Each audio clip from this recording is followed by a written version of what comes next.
Dear students, welcome to IACE. Today's our discussion SI Grand Test number 8 Mathematics Explanation. Question number 1. In the exam, the student gets 4 marks for each correct answer and loses 1 mark for each wrong answer. If he tried 60 questions in total and got 130 marks, how many questions did he write the correct answers? పరీక్షలో విద్యార్థి రాసినటువంటి ప్రతి సరైన జవాబుకి 4 మార్కులు పొందుతూ ప్రతి తప్పు జవాబుకి 1 mark కోల్పోతాడు. మొత్తం మీద 60 ప్రశ్నలు ప్రయత్నించి 130 మార్కులు సంపాదిస్తే అతడు సరైన జవాబులు రాసినటువంటి ప్రశ్నల సంఖ్య ఏంటి? ఎప్పుడైనా సరే ఇలాంటి మోడల్ క్వశ్చన్ మనకు వస్తే ఎప్పుడైనా మనం ఎగ్జామ్ రాసేటప్పుడు ఒక క్వశ్చన్ చూడగానే అంటే క్వశ్చన్ అటెంప్ట్ చేస్తున్నాం అంటే మనం ఏ ఉద్దేశంతో అటెంప్ట్ చేస్తాం చెప్పండి? అది కరెక్ట్ అనుకునే మనం అటెంప్ట్ చేస్తాం. మన మనసు రాంగ్ అనుకొని అటెంప్ట్ చేయం కదా. మనం ఏదైనా ఒక క్వశ్చన్కి ఆన్సర్ చేసేటప్పుడు అది కరెక్ట్ అనుకుంటాం. అది ఫైనల్గా కరెక్ట్ అవని రాంగ్ అవని, కానీ మనం పెట్టేటప్పుడు మాత్రం అది కరెక్ట్ అనుకునే పెడతాం. సో ఇలాంటి క్వశ్చన్స్ వచ్చినప్పుడు మీరు ఏమనుకుంటారంటే మీరు ప్రయత్నించినటువంటి క్వశ్చన్స్ అన్నీ కూడా కరెక్ట్ అనుకోండి, ఆల్ ఆర్ కరెక్ట్ అనుకోండి, ఆల్ ఆర్ కరెక్ట్ అనుకోండి. అప్పుడు మనకు ఆన్సర్ చేస్తే మనకు రాంగ్ క్వశ్చన్స్ ఎన్నో తెలుస్తుంది. అప్పుడు మనకు మొత్తం టోటల్ క్వశ్చన్స్లో ఎన్ని రాంగో తెలిస్తే టోటల్ నుంచి రాంగ్ క్వశ్చన్స్ని ఎలిమినేట్ చేస్తే మనకు రైట్ ఆన్సర్స్ వస్తాయి. ఇప్పుడు ఆర్ఆర్ కరెక్ట్ అనుకుంటే అసలు ఎన్ని క్వశ్చన్స్ ప్రయత్నించాడు? 60 క్వశ్చన్స్ని ప్రయత్నించాడు, 60 క్వశ్చన్లు ప్రయత్నించాడు. కానీ మనం ఆన్సర్ చేసేటప్పుడు అన్ని కరెక్ట్ అనుకునే మనం పెడతాం. సో కరెక్ట్ అవుతే ఎన్ని మార్క్స్ వస్తాయి? 4 మార్క్స్ వస్తాయి. ఒక క్వశ్చన్కి 4 మార్క్స్ వస్తాయి. అప్పుడు అతను అనుకున్నటువంటి 60 క్వశ్చన్స్ కానీ కరెక్ట్ అయినట్లయితే మొత్తం ఎన్ని మార్క్స్ వస్తాయి? 240 మార్క్స్ వస్తాయి. అతను పెట్టినటువంటి 60 క్వశ్చన్స్ కరెక్ట్ అవుతే 240 మార్క్స్ వస్తాయి. కానీ ఫైనల్గా అతనికి ఎన్ని మార్క్స్ వచ్చాయి? 130 మార్క్స్ వచ్చాయి. కానీ ఫైనల్గా రిజల్ట్స్ వచ్చిన తర్వాత చూస్తే 130 మార్క్సే వచ్చాయి. 240 వస్తాయనుకున్నాడు కానీ 130 మార్క్సే వచ్చాయి. ఎందుకు తేడా వచ్చింది? అతను అటెంప్ట్ చేసినటువంటి కొన్ని క్వశ్చన్స్ రాంగ్ క్వశ్చన్స్ అయి ఉంటాయి. అంటే కరెక్ట్ సమాధానం ఇచ్చినట్లయితే +4 మార్క్స్ వస్తాయి, రాంగ్ సమాధానం ఇస్తే 1 మార్కును కోల్పోతారు. అంటే జనరల్గా కూడా స్టూడెంట్ మైండ్ సెట్ ఎలా ఉంటుందంటే సో ఒక క్వశ్చన్ అటెంప్ట్ చేసేటప్పుడు రాంగ్ అయితే 1 మార్కే కదా పోయేది అనుకుంటారు. కానీ మనం ఒక క్వశ్చన్ రాంగ్ చేస్తున్నామంటే మనం కోల్పోయే మార్క్స్ 1 కాదు, దానికి వచ్చే 4 మార్క్స్ పోతాయి, ఉన్న మార్క్స్లో 1 మార్కును కోల్పోతారు. అంటే ఒక క్వశ్చన్ రాంగ్ మీరు అటెంప్ట్ చేస్తున్నారంటే మీరు లాస్ అయ్యే మార్క్స్ 5 మార్క్స్, 1 మార్కు కాదు. ఇది మీరు దృష్టిలో పెట్టుకోవాలి. నెగిటివ్ మార్కింగ్ ఉన్నప్పుడు ఇది మీరు దృష్టిలో పెట్టుకోవాలి. మీరు కోల్పోయే మార్కులు 1 కాదు, మీరు కోల్పోయే మార్క్స్ 5. అంటే ఒక క్వశ్చన్ రాంగ్గా అటెంప్ట్ చేస్తే ఎన్ని మార్కులు కోల్పోతారు? 5 మార్క్స్ కోల్పోతారు. ఇక్కడ 240 రావాల్సింది 130 వచ్చాయంటే ఎన్ని మార్క్స్ కోల్పోయారండి? 110 మార్క్స్ కోల్పోయారు. ఎన్ని మార్క్స్ కోల్పోయారు? 110 మార్క్స్ కోల్పోయారు. ప్రతి క్వశ్చన్కి ఎన్ని మార్క్స్ కోల్పోతారు? 5 మార్కులు కోల్పోతారు. అంటే మొత్తమైన 110. అప్పుడు ఎన్ని క్వశ్చన్స్ రాంగ్గా అటెంప్ట్ చేసినట్టు? 22 క్వశ్చన్స్. అంటే 22 క్వశ్చన్స్ రాంగ్ చేసినట్టు. మొత్తం 60 క్వశ్చన్స్లో 22 క్వశ్చన్స్ రాంగ్ చేసినట్టు. అప్పుడు అడిగిన క్వశ్చన్ ఏంటంటే ఎన్ని రాంగ్గా అటెంప్ట్ చేసినా అడగలేదు. How many questions are correct? ఎన్ని క్వశ్చన్స్ కరెక్ట్గా ఉన్నాయి? సో 60లో ఒక 22 సబ్ట్రాక్ట్ చేస్తే ఎంతమా? 38. అంటే అవుట్ ఆఫ్ 60 క్వశ్చన్స్లో 38 క్వశ్చన్స్ కరెక్ట్గా చేశాడు, 22 క్వశ్చన్స్ రాంగ్గా చేశాడు. మీరు కావాలంటే ఇప్పుడు 38 కరెక్ట్ అనుకుంటే 38 × 4 చేయండి, దాంట్లోంచి 22 రాంగ్ కాబట్టి 22 - 1 చేయండి, మీకు ఓవరాల్గా 130 మార్క్స్ వస్తాయి. ఆల్ ఆఫ్ యూ క్లియర్ అండి? అదే. So your answer is what? Option A. Question number 2. So write it in descending order. అవరోహణ క్రమంలో రాయండి. సో డిసెండింగ్ ఆర్డర్ అంటే ఏంటమ్మా? హయ్యెస్ట్ వాల్యూ నుంచి లోయెస్ట్ వాల్యూకి రాసుకుంటూ వెళ్ళాలి. ఓకేనండి. ఇక్కడ భిన్నాలు ఇచ్చాడు, ఫ్రాక్షన్స్ ఇచ్చాడు. So whenever we come across these type of questions try to convert these fractions into percentages. భిన్నాలను శాతాల్లోకి మార్చండి. ఎలా మార్చాలని మైండ్ క్యాలిక్యులేషన్లో చెప్పున్నాను. సో భిన్నాలు ఇచ్చినప్పుడు ఎప్పుడైనా సరే చాలామంది ఎల్సిఎం తీస్తారు, చాలామంది కసాకు తీసుకొని సర్కట్ చేస్తారు, కొంతమంది క్రాస్ మల్టిప్లికేషన్ చేసి సర్కట్ చేస్తారు. అలా చేయొద్దు. మీ అందరికి కూడా మైండ్ క్యాలిక్యులేషన్ చెప్పున్నాను, దానిలో మీకు భిన్న పట్టిక గురించి చెప్పున్నాను, ఫ్రాక్షన్ టేబుల్ గురించి చెప్పున్నాను, how to convert fractions into percentages. ఓకేనండి. సో ఇక్కడ చూస్తే 3/5. సో మీకు అందరికీ కూడా చెప్పాను 3/5 అంటే హౌ మచ్ పర్సెంట్ అంటే 60%. whenever 5 is in the denominator 20 multiples are coming. 1/5 is nothing but 20, 3/5 is nothing but 60%. Next 4/7. So మీ అందరికీ కూడా చెప్పున్నాను 1/7 అంటే ఎంతమ్మా? 1/7 అంటే 14/2/7. 1/7 ఇస్ వాట్? 14/2/7. సో మనకు 4/7 అంటే ఎంత వస్తుందండి? 57 1/7 వస్తుంది. 57 1/7%. ఓకేనమ్మా. Next 8/9. So whenever 9 is in the denominator, 11 multiples are coming. Whenever 9 is in the denominator, 11 multiples are coming. 11 8s are 88. 11 8s are 88. So 88 8 by 9 percentage. 88 8 by 9 percentage. Next 9 by 11. Next is what? 9 by 11. So whenever 11 is in the denominator, 9 multiples are coming. So 9 9s are 81. 9 9s are 81. So 81. So 9 by 11. 81 9 by 11. ఇప్పుడు మనకు highest ఏంటో తెలుసు, దాని తర్వాత highest ఏంటో తెలుసు, దాని తర్వాత హైయెస్ట్ ఏంటో తెలుసు. ఇప్పుడు మనకు అసెండింగ్ ఆర్డర్ ఫైండ్ అవుట్ చేయగలం, డిసెండింగ్ ఆర్డర్ ఫైండ్ అవుట్ చేయగలం, లోయెస్ట్ వాల్యూని ఫైండ్ అవుట్ చేయగలం, హైయెస్ట్ వాల్యూని ఫైండ్ అవుట్ చేయగలం. అడిగింది డిసెండింగ్ ఆర్డర్. డిసెండింగ్ ఆర్డర్ అంటే హైయెస్ట్ వాల్యూ నుంచి లోయెస్ట్ వాల్యూకి వెళ్ళాలి. సో హైయెస్ట్ వాల్యూ ఏంటి? 8/9 కదా. హైయెస్ట్ వాల్యూ ఏంటి? 8/9. అంటే మన ఆప్షన్స్ 8/9తో స్టార్ట్ అవ్వాలి. మన ఆన్సర్స్ 8/9తో స్టార్ట్ అవ్వాలి. 8/9తో స్టార్ట్ అవ్వాలి. సో 8/9తో స్టార్ట్ అయ్యేటువంటి ఆప్షన్ ఒకటే ఉంది. 8/9 అంటే ఎంత? సో 88 8/9. కింద 9 వచ్చిందంటే 11 మల్టిపుల్స్ వస్తాయి. 11 8s are 88. 88 8/9. దాని తర్వాత పెద్దది ఏంటి? 9/11. ఎస్. 88 తర్వాత పెద్దది 81 కదా. 81 తర్వాత 60 3/5. దాని తర్వాత 4/7. So your answer is what? Option ఏ. ఈ విధంగా మనం ఆన్సర్ని డైరెక్ట్గా అటాక్ చేయొచ్చు. Question number 3. Students in a school are required to plant plants in a row in the playground. On the first day, 2/7 of the plants are planted. On the second day, the students in another class planted 3/10 of the remaining plants. On the third day, 9/11 of the remaining plants are planted. On the fourth day, 4/15 of the remaining plants were planted by the social organizations. And the next day, another 5 plants were planted. Then the school ownership completed the entire work. However, the cost of each plant planted there is 3 rupees. Then what is the total cost of the plants planted in the playground? So ఒక పాఠశాలలో విద్యార్థులు ఆట స్థలంలోనే ఒక వరుసలో మొక్కలు నాటాల్సి ఉంది. మొదటి రోజు మొత్తం మొక్కల్లో 2/7 వంతు నాటారు. రెండో రోజు మరొక తరగతి విద్యార్థులు మిగిలిన మొక్కల్లో 3/10 వంతు నాటారు. మూడో రోజు మిగిలిన మొక్కల్లో 9/11 వంతు నాటారు. నాలుగో రోజు ఇంకా మిగిలిన మొక్కల్లో 4/15 వంతు స్వచ్ఛంద సంస్థల వారు నాటగా సో మరో 5 మొక్కలు నాటవలసి వచ్చింది. మొత్తం పనిని పూర్తి చేశారు. అయితే ఒక్కొక్క మొక్క ఖరీదు 3 రూపాయలు అయితే వాళ్ళు నాటినటువంటి మొత్తం మొక్కల యొక్క ఖరీదు ఎంత? సో ఒకసారి మీరు జాగ్రత్తగా గమనించినట్లయితే ఇక్కడ అసలు మొత్తము ఆ ఎన్ని మొక్కలు ఉన్నాయో మనకు తెలియదు. ఎన్ని మొక్కలు ఉన్నాయో మనకు తెలియదు. సో ఆ మొక్కల్ని ఎక్స్ అనుకుందాం. ఎక్స్ మొక్కలు ఉన్నాయనుకుందాం. మొదటి రోజు ఎంత నాటారండి? 2/7 వంతు నాటారు. సో ఫస్ట్ డే 2/7 నాటారు. 2/7 నాటారంటే ఇంకా మిగిలిన మొక్కలన్నీ 5/7 ఉంటాయి. 2/7 అయిపోయినాయంటే 5/7 ఉంటాయి. మిగిలిన మొక్కలన్నీ 5/7 వంతు ఉన్నాయి. నెక్స్ట్ మిగిలిన మొక్కల్లో అంటే 5/7లో 3/10 వంతు నాటారు. ఆ 5/7లో 3/10 వంతు వాడారు. 3/10 వంతు నాటారు. ఇంకా మిగిలిన మొక్కలు ఎన్ని ఉంటాయి? 3/10 వంతు నాటారంటే మిగిలిన మొక్కలు ఎన్ని ఉంటాయి? 7/10 ఉంటాయి. ఇంటూ సో నెక్స్ట్ మిగిలిన మొక్కల్లో అంటే మిగిలిన మొక్కలు అంటే ఎన్ని? 7/10 వంతు. దాంట్లో 9/11 వంతు నాటారు. 9/11 వంతు నాటారంటే ఇంకెంత ఉంటాయి? ఇంకా మిగిలిన మొక్కలు ఎన్ని ఉంటాయి? 2/11. 2/11 ఇంటూ 4 రోజు ఇంకా మిగిలిన మొక్కల్లో 4/15 వంతు. అంటే 4/15 వంతు నాటారంటే మిగిలిన ఎన్ని ఉంటాయి? 11/15. 11/15 ఇంటూ సో తర్వాత వంతులు స్వచ్ఛంద సంస్థ వారు నాటగా తర్వాత రోజు మరో 5 మొక్కలు మిగిలి ఉన్నాయి. ఇంకా ఫైనల్గా ఎన్ని మొక్కలు మిగిలి ఉన్నాయండి? సో ఇవన్నీ నాటగా ఫైనల్గా ఎన్ని మొక్కలు మిగిలి ఉన్నాయమ్మా? సో ఇవన్నీ నాటగా ఫైనల్గా ఎన్ని మొక్కలు మిగిలి ఉన్నాయి? 5 మొక్కలు మిగిలి ఉన్నాయి. సో మిగిలిన మొక్కలు ఎన్నమ్మా? 5. సో ఫైనల్గా 5 మొక్కలు మిగిలినాయి. ఫస్ట్ ఆఫ్ ఆల్ ఎన్ని మొక్కలు ఉన్నాయో మనం ఫైండ్ అవుట్ చేద్దాం. ఎన్ని మొక్కలు ఉన్నాయో తెలిస్తే ఒక మొక్కకు 3 రూపీస్ కాబట్టి మొత్తం టోటల్ కాస్ట్ ఎంత ఫైండ్ అవుట్ చేయొచ్చు. చూడమ్మా, క్యాన్సిల్ చేయండి. 7కి 7 క్యాన్సిల్ అవుతుంది. 11కి 11 క్యాన్సిల్ అవుతుంది. ఓకేనండి. 5 2s are 10. 10 10 get cancel. అప్పుడు x is equal to 15 5s are ఎంత అంటే 75. అంటే x అనేది మనం ఏమనుకున్నాం? మొత్తం మొక్కలు అనుకున్నాం. మొత్తము ఆ పాఠశాలలో నాటినటువంటి మొక్కల సంఖ్య 75. Total number of plants are 75. Each plant cost is 3 rupees. Each plant cost is 3 rupees. So 75 into 3, 75 into 3 rupees. So together is what? 225 rupees. 75 3s is what? 225 rupees. అంటే మొత్తం కాస్ట్ ఎంతమ్మా? 225 rupees. So your answer is what? Option A. Option A is the right answer. Question number 4.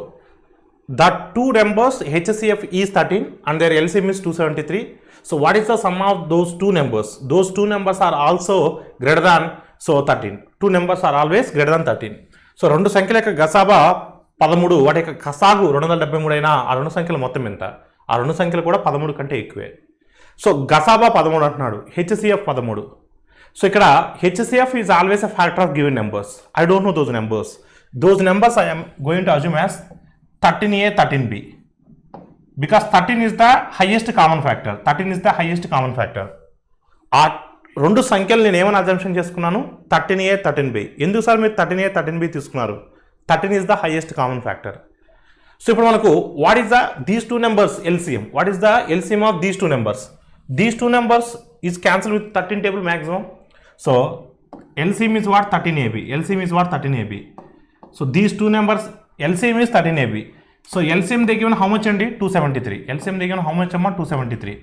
So in 13 table how many times amma? In 13 table how many times? 13 2s are 13 1s are. Therefore AB is equal to 27. AB is equal to what? 27.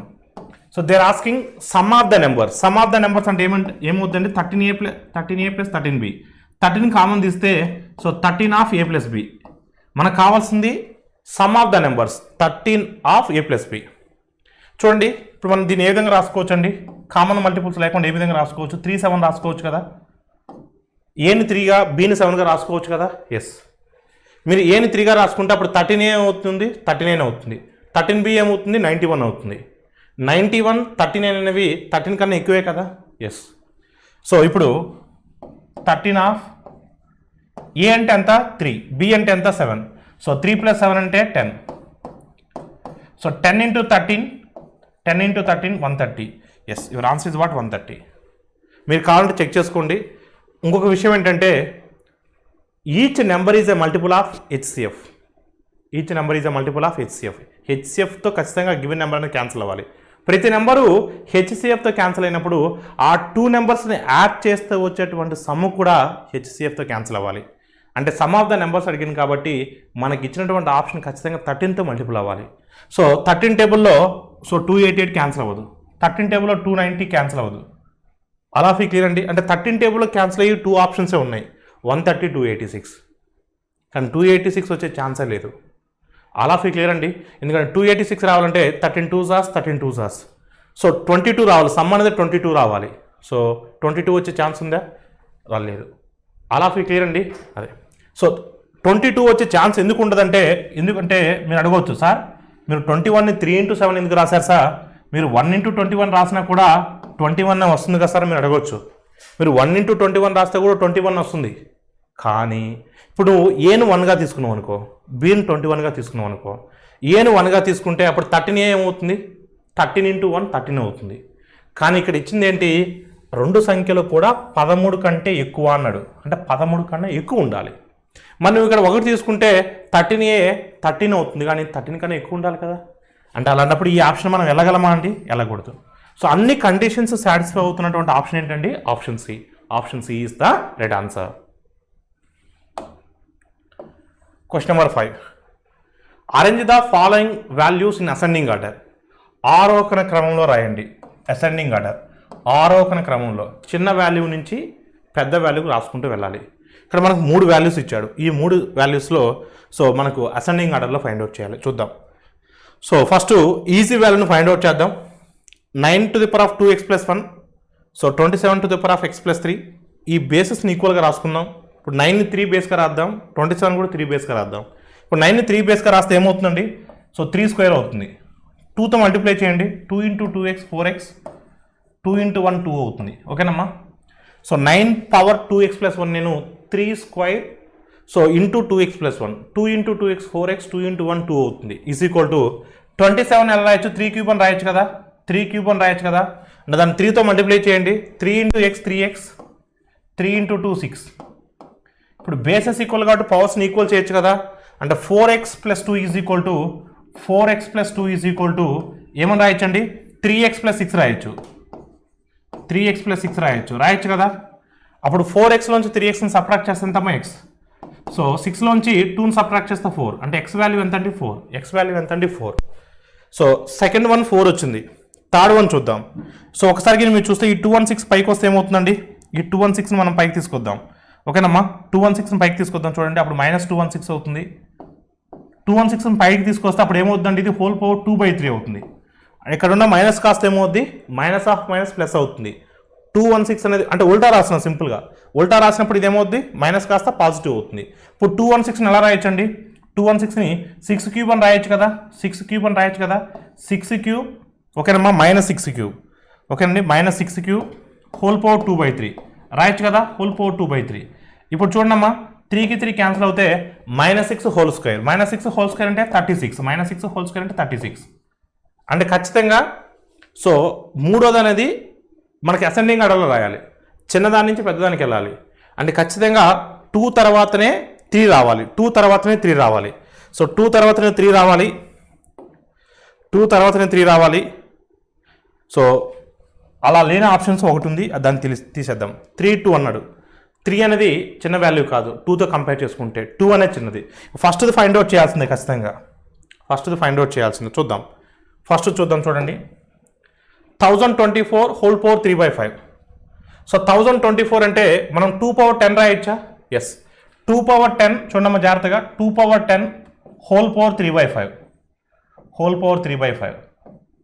అప్పుడు 5 1s are 5 2s are, అప్పుడు 2 into 3 ఏమవుతుంది, 6 అవుతుంది, అంటే 2 power 6 అవుతుంది. So 2 power 6 అవుతుంది, దాన్ని పక్కన పెడదాం. ప్లస్ 64, ఇప్పుడు 64ని ఏమని రాయొచ్చు, 8 స్క్వేర్ అని రాయొచ్చు కదా, అప్పుడు 2కు 2 క్యాన్సిల్ అవుతుంది, అప్పుడు 8 అవుతుంది. 8 whole to the power of -1 అంటే 1/8 అని రాయొచ్చు. ఓకేనమ్మా, మళ్ళీ చెప్తున్నాను చూడండి, 64ని 8 స్క్వేర్ రాయొచ్చు, ఆ స్క్వేర్కి హోల్ పవర్ -1/2 ఉంది కదా, ఆ 2కి ఈ 2 క్యాన్సిల్ అవుతుంది. అప్పుడు మనకి 8 టు ది పవర్ ఆఫ్ -1 వస్తుంది. 8 టు ది పవర్ ఆఫ్ -1 అంటే దట్ షుడ్ బి 1/8 కదా, ఎస్. సో ఈ 2 టు ది పవర్ ఆఫ్ -2ని పైకి వస్తే ఏమవుతుందండి, 2 టు ది పవర్ ఆఫ్ -2 పైకి వస్తే ఏమవుతుంది, 2 స్క్వేర్ అవుతుంది, అంతే కదా, 2 స్క్వేర్ అవుతుంది, 2 స్క్వేర్ అవుతుంది. సో అప్పుడు ఏమవుతుందండి, ఇది 2 పవర్ 6 అవుతుంది, ఇది 2 పవర్ 6 అవుతుంది, ఇంటూ 2 పవర్ 2 అంటే 2 పవర్ 8 అవుతుంది, ఇంటూ 2 పవర్ 8 అవుతుంది. ప్లస్ 1/8 ఇంటూ 2 స్క్వేర్, 2 స్క్వేర్ అంటే 4 కదా, 2 స్క్వేర్ అంటే 4 కదా. సో 4/8 అంటే ఎంతమ్మా, 4/8 అంటే సో 1/2 అవుతుంది, 1/2 అంతే కదా. ఇక్కడ మనకు 2 పవర్ 6 అవుతుంది, 2 power 2 into 3 6, 2 power 6, 2 power 6 into 2 power 2, 2 power 8 అవుతుంది, 2 పవర్ 8 అవుతుంది. ఆల్ ఆఫ్ ఇట్ క్లియర్ అండి. సో ఇక 2 స్క్వేర్ అంటే 4, 4 ఇంటూ 1/8 అంటే 1/2 అవుతుంది. 2 పవర్ 8 అంటే సో ఎంతమ్మా, 2 పవర్ 8 అంటే ఎంత, 2 పవర్ 6 అంటే 64, 2 పవర్ 5 అంటే 2 పవర్ 6 అంటే 64, 2 పవర్ 7 అంటే 128. సో 2 పవర్ 8 అంటే almost 256. So that should be the greater, comparatively 36, this is greater one. మనం ఎగ్జాక్ట్ వాల్యూ ఫైండ్ అవుట్ చేయాల్సినటువంటి అవసరం లేదు. సో మనం ఈ వాల్యూ 36తో కంపేర్ చేసుకుంటే ఇది హయ్యరే కదా, whatever value you are getting. So your answer is what. So first lowest value ఏంటి 2, ఫస్ట్ లోయెస్ట్ వాల్యూ ఏంటి 2, 2 తర్వాత లోయెస్ట్ వాల్యూ ఏంటి 3, దాని తర్వాత ఎంతమ్మా 1. So your answer is what 2, 3, 1, 2, 3, 1.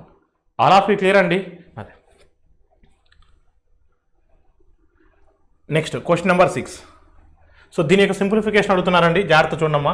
nth root of 25 whole to the power of n plus 1/4 into under root of 5 into 5 to the power of -n divided by 5 into under root of 5 to the power of -n. So if you observe carefully here, this one I am going to written as 25, I am going to written as 25, I am going to written as 5 square. 5 square అన్నప్పుడు ఎంత వస్తుందండి, 2 power n ఓకేనమ్మా, 5 to the power of 2n plus 2 into 1/4 అంటే 1/2 వస్తుంది, 2 into 1/4 అంటే 1/2 వస్తుంది. So into so under root of 5 అంటే 5 to the power of 1/2, 5 to the power of 1/2 ఓకేనమ్మా, 5 to the power of 1/2. ఇక్కడ ఎంత వస్తుందండి, ఇక్కడ జనరల్గా కూడా మనకు 5 to the power of 1 లేదంటే సింపుల్గా 1 minus n. So bases equal అయినప్పుడు పవర్స్ని యాడ్ చేసుకుంటాం. ఇక్కడ ఏమి లేదంటే 1 ఉంటుంది, base is 5 common base. So we need to add powers 1 minus n whole to the power of ఏమొస్తుందండి, అండర్ రూట్ కదా, whole to the power of 1/2 వస్తుంది. అప్పుడు whole to the power of 1/2 అంటే /2 వస్తుంది. ఆల్ ఆఫ్ ఈ clear అండి. Divided by so 5 into దీని వరకు ఫస్ట్ రాయండి అమ్మా, దీని వరకు ఫస్ట్ రాయండి. Under root of 5 to the power of -n అంటే దీన్ని ఎలా రాయొచ్చండి మనం, 5 to the power of -n/2 అని రాయొచ్చు కదా, 5 to the power of -n/2 అని రాయొచ్చు కదా, ఎస్. ఇక్కడ ఇంటూ 5 ఉంది కదా, ఇంటూ 5 ఉంది కదా, అంటే 5 to the power of 1 కదా. బేసెస్ ఈక్వల్ అయినప్పుడు పవర్స్ని యాడ్ చేస్తాం కదా, అప్పుడు ఏమవుతుందంటే 5 to the power of 1 minus n/2. All of clear అండి. అన్ని బేసెస్ ఈక్వల్ కాబట్టి అన్ని పైకి, దీన్ని కూడా న్యూమరేటర్లో తెప్పించండి అమ్మా. So if you write in this one in numerator, what happen? 5 to the power of -1 plus n/2. Sign change అవుతుంది. ఆల్ ఆఫ్ క్లియర్ అండి. So this denominator value is shifted to numerator, that value become 5 to the power of -1 plus n/2. Now all bases are equal, just add powers. So 5 to the power of, so ఎంత అవుతుందండి మనకి LCM ఎంత అవుతుందంటే 2 అవుతుంది. లేదంటే ఒకసారి రాయండి first, 2n plus 1/2 plus 1 minus n/2 minus 1 plus n/2. All of clear అండి. అదే నౌ టేక్ ఎల్సిఎం అమ్మా. LCM is 2. So 4n plus 1 plus 1 minus n minus 2 plus n. ఇప్పుడు చూడమ్మా, ఎన్కి n క్యాన్సిల్ అవుతుంది. 1 1 2 get cancel. 4n/2. So 4n/2 అంటే ఎంత అవుతుందండి? 4n/2 అంటే 2n అవుతుంది. అంటే 5 to the power of 2n, 5 to the power of 2n. కానీ మనకు ఎంత రూట్ ఇది? ఎంత రూట్ కదా, ఎంత రూట్ అంటే whole to the power of ఏమొస్తుందండి? 1/n వస్తుంది. అప్పుడు ఎన్కి n క్యాన్సిల్ అవుతే ఏమవుతుందండి? 5² అవుతుంది. So 5² is nothing but what? 25. 5² is nothing but what? 25. Option A is the right answer. కొంచెం కేర్ఫుల్గా చేయాలి. మీరు చిన్న మిస్టేక్ చేసినా 5/1 వస్తే మీ ఆన్సర్ 5 అవుతుంది. 5³ వస్తే మీ ఆన్సర్ 125 వస్తుంది. 5 to the power of 4 వస్తే మీ ఆన్సర్ 625 అవుతుంది. చాలా కేర్ఫుల్గా చేయాలి. ఆల్ ఆఫ్ యూ క్లియర్ అండి. Question number 7. The two numbers of HCF 17 and LCM 714, then what is the sum of those two numbers? Those two numbers are 3-digit numbers. రెండు సంఖ్యల గసాబా 17, కసాగు 714 అయితే ఆ రెండు సంఖ్యల మొత్తం ఎంత? సిమిలర్ క్వశ్చన్ మనం ఆల్రెడీ చేస్తున్నాం. సో గసాబా 17 అంటే ఆ నెంబర్స్ మనం ఏమైనా అజంప్షన్ చేసుకోవచ్చు? 17A 17B, 17A 17B, because 17 is the highest common factor of those two numbers. So what is the LCM? 17 is the highest number, then what is the LCM? It goes 17 table maximum. So 17AB is the LCM, 17AB is the LCM. LCM is equal to what? 714. LCM is equal to what? 714. In 17 table 17 4 times, 17 2 times. అంటే వీటిని ఏ విధంగా split చేయొచ్చు మనం? 7 6గా split చేయొచ్చు కదా. 7 6గా ఎందుకు split చేశారు sir మీరు? 7 6గా ఎందుకు స్ప్లిట్ చేశారు? వాడు ఏమంటున్నాడంటే ఆ రెండు సంఖ్యలు కూడా 3 అంకెల సంఖ్యలు అయి ఉండాలి. ఆ రెండు సంఖ్యలు కూడా 3 అంకెల సంఖ్యలు అయి ఉండాలి. ఇప్పుడు నువ్వు 7 తీసుకుంటే 17 ఏళ్ళు ఎంత?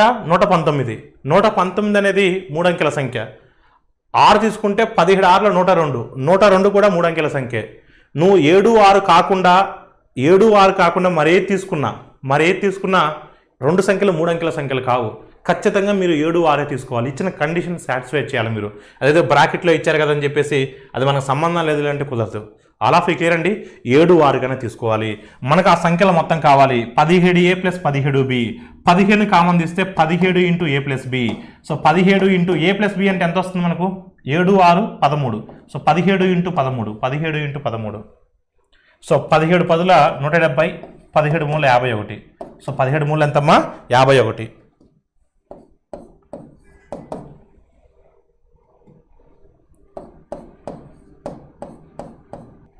పదిహేడు మూడు ఎంత అండి? 51. సో మొత్తం ఎంత అవుతుందండి? 221 అవుతుంది. So option B is the right answer. Option B is the right answer. Next question number 8. If x is equal √3/2 then find the value of this expression. So ఈ ఎక్స్ప్రెషన్ మీరు డైరెక్ట్గా తీసుకుని చేయొద్దు. ఫస్ట్ ఆఫ్ ఆల్ √1 + x అనేది ఒక variable ఉంది, √1 - x అనేది ఒక వేరియబుల్ ఉంది. ఆ రెండు వేరియబుల్స్ని సపరేట్గా ఫైండ్ అవుట్ చేసి వచ్చినటువంటి రిజల్టెంట్ వాల్యూస్ ఇక్కడ సబ్స్టిట్యూట్ చేద్దాం. ఫస్ట్ ఆఫ్ ఆల్ √1 + x ను ఫైండ్ అవుట్ చేద్దాం. √1 + x ను ఫైండ్ అవుట్ చేద్దాం. x ప్లస్లో √3/2 డైరెక్ట్గా సబ్స్టిట్యూట్ చేయండి. అప్పుడు ఏమవుతుందండి మనకు? 1 + √3/2 కదా. అండ్ 2ని ఎల్సిఎంగా తీసుకుంటే మనకి ఏమవుతుందండి? 2 + √3/2 అవుతుంది కదా అండర్ రూట్లో. నేను దీన్ని ఏం చేస్తానంటే పైన కింద 2తో మల్టిప్లై చేస్తాను. పైన 2తో మల్టిప్లై చేస్తున్నాను, కింద కూడా 2తో మల్టిప్లై చేస్తాను. నష్టమే లేదు కదా. న్యూమరేటర్లో 2తో మల్టిప్లై చేస్తున్నాను, డినామినేటర్లో కూడా 2తో మల్టిప్లై చేస్తున్నాను. అప్పుడు 2 కు 2 క్యాన్సిల్ అయిపోతుంది. అప్పుడు దీన్ని ఎలా రాయొచ్చు మనం? సో 4 + 2√3 4 + 2√3/4 అని రాయొచ్చు కదా. ఇప్పుడు ఒకసారి మీరు చూస్తే ఈ 4 + 2√3ని నేను ఏ విధంగా రాస్తానంటే 4 + 2√3ని √3+1² రాయొచ్చు కదా. √3+1² రాయొచ్చు కదా. రాయొచ్చు. మీరు కావాలంటే దీన్ని ఎక్స్పాండ్ చేసి చూడండి. √3+1² అంటే √3² అంటే 3, 1² అంటే 1, 3 + 1 4 ప్లస్ 2√3 2ab 2√3 సాటిస్ఫై అయింది కదా. అంటే అప్పుడు హోల్ స్క్వేర్కి రూట్ క్యాన్సిల్ అయిపోతే అప్పుడు మనకు √3+1 వస్తుంది. అండర్ రూట్లోంచి 4 బయటకు వస్తే 2 అవుతుంది. అంటే under root of 1 + x value is what? So √3+1/2. సిమిలర్గా మనం చేస్తే 1 - x చేస్తే మనకి ఏమొస్తుంది? సిమిలర్గా √3 - 1/2 వస్తుంది సిమిలర్గా. ఇప్పుడు మనం ఈ వాల్యూస్ మనం ఫైండ్ అవుట్ చేసిన తర్వాత ఇక్కడ సబ్స్టిట్యూట్ చేయండి అమ్మా. సేమ్ వాల్యూస్ని ఇక్కడ సబ్స్టిట్యూట్ చేయండి. మనకు ఇక్కడ సబ్స్టిట్యూట్ చేయండి.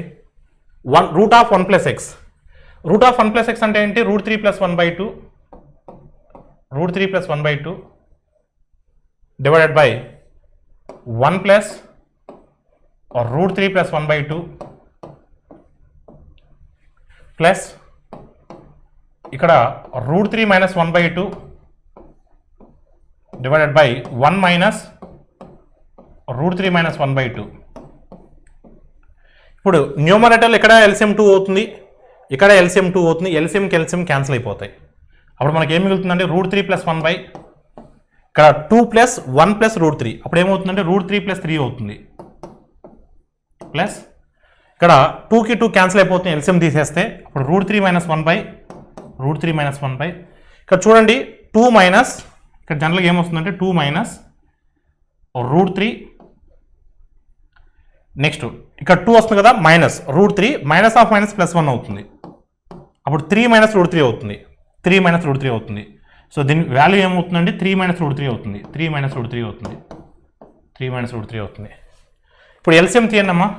3 + √3కి 3 - √3కి LCM 3 + √3 × 3 - √3. ఓకేనమ్మా. 3 + √3 × 3 - √3 3 + √3 × 3 - √3. ఇప్పుడు 3 + 1 × 3 - √3 √3+1 × 3 - √3. అప్పుడు ఏమవుతుందండి? సో ఫస్ట్ రాయండి, తర్వాత మల్టిప్లై చేద్దాం. √3+1 × స్మాల్ క్యాలిక్యులేషన్ పట్టండి, తప్పదు. 3 - √3 ప్లస్ √3 - 1 × √3+3 ఇప్పుడు దాన్ని మల్టిప్లై చేయనమ్మా. డినామినేటర్ ఏమొస్తుందండి? 3 + √3 × 3 - √3 అంటే a + b × a - b. అప్పుడు 9 - 3 6 వస్తుంది. డినామినేటర్ ఏమొస్తుందండి? 6 వస్తుంది. సో న్యూమరేటర్ అండి √3 × 3 3√3 3 × √3 3√3 √3 × √3 3 అవుతుంది, -3 అవుతుంది, -3. Next 1 × 3 3 1 × 3 3 1 × -√3 -√3 next √3 × √3 3 plus √3 plus 3 next √3 × 3 3√3 plus 3√3 next -1 × √3 -√3 -1 × 3 -3. ఇప్పుడు క్యాన్సిల్ అయ్యే టర్మ్స్ ఉంటే క్యాన్సిల్ చేయండి. ఒకసారికి మీరు చూస్తే ఏమైనా క్యాన్సిల్ అవుతాయా? ఏవి కూడా క్యాన్సిల్ అయ్యేటట్లు. 3√3 ఇక్కడ 3√3 6√3 ఉంది. చూడమ్మా 3√3 3√3 6√3 నాట్ 6√3 ఇంకేమైనా ఉన్నాయా? -√3 ఇక్కడ -√3 3√3 3√3 6√3 నుంచి ఇక్కడ ఒక √3 ఇక్కడ ఒక √3 6√3 నుంచి 2√3 తీసేస్తే 4√3 6√3 నుంచి ఒక 2√3 తీసేస్తే 4√3. అప్పుడు ఇది అయిపోయింది. నెక్స్ట్ +3కి -3కి గెట్ క్యాన్సిల్, +3కి -3కి గెట్ క్యాన్సిల్. అప్పుడు 4√3/6 వస్తుంది. 4√3/6 వస్తుంది. అప్పుడు దీన్ని ఎలా రాయొచ్చు మనం? So 2 3s are 2 2s are 2√3/3 వస్తుంది. అప్పుడు మనం సో 2√3/3 కదా, 2√3/3 కదా, 3ని √3 × √3 రాయొచ్చు కదా, 3ని √3 × √3 రాయొచ్చు కదా. √3కి √3 క్యాన్సిల్ అవుతే సో ఫైనల్గా మనకి ఏం మిగులుతుంది? 2/√3 మిగులుతుంది. So your answer is what? 2/√3. Option D is the right answer. Next question Ramu's monthly income is 15% higher than Shyam's monthly income. Shyam's monthly income is 10% less than the Sohan's monthly income. The difference in the monthly incomes of Ram and Sohan is 350. Then what is the Shyam's monthly income? రాము యొక్క నెలసరి ఆదాయము శ్యామ్ యొక్క ఆదాయం కంటే 15% ఎక్కువ. శ్యామ్ యొక్క నెలసరి ఆదాయం సోహన్ కంటే 10% తక్కువ.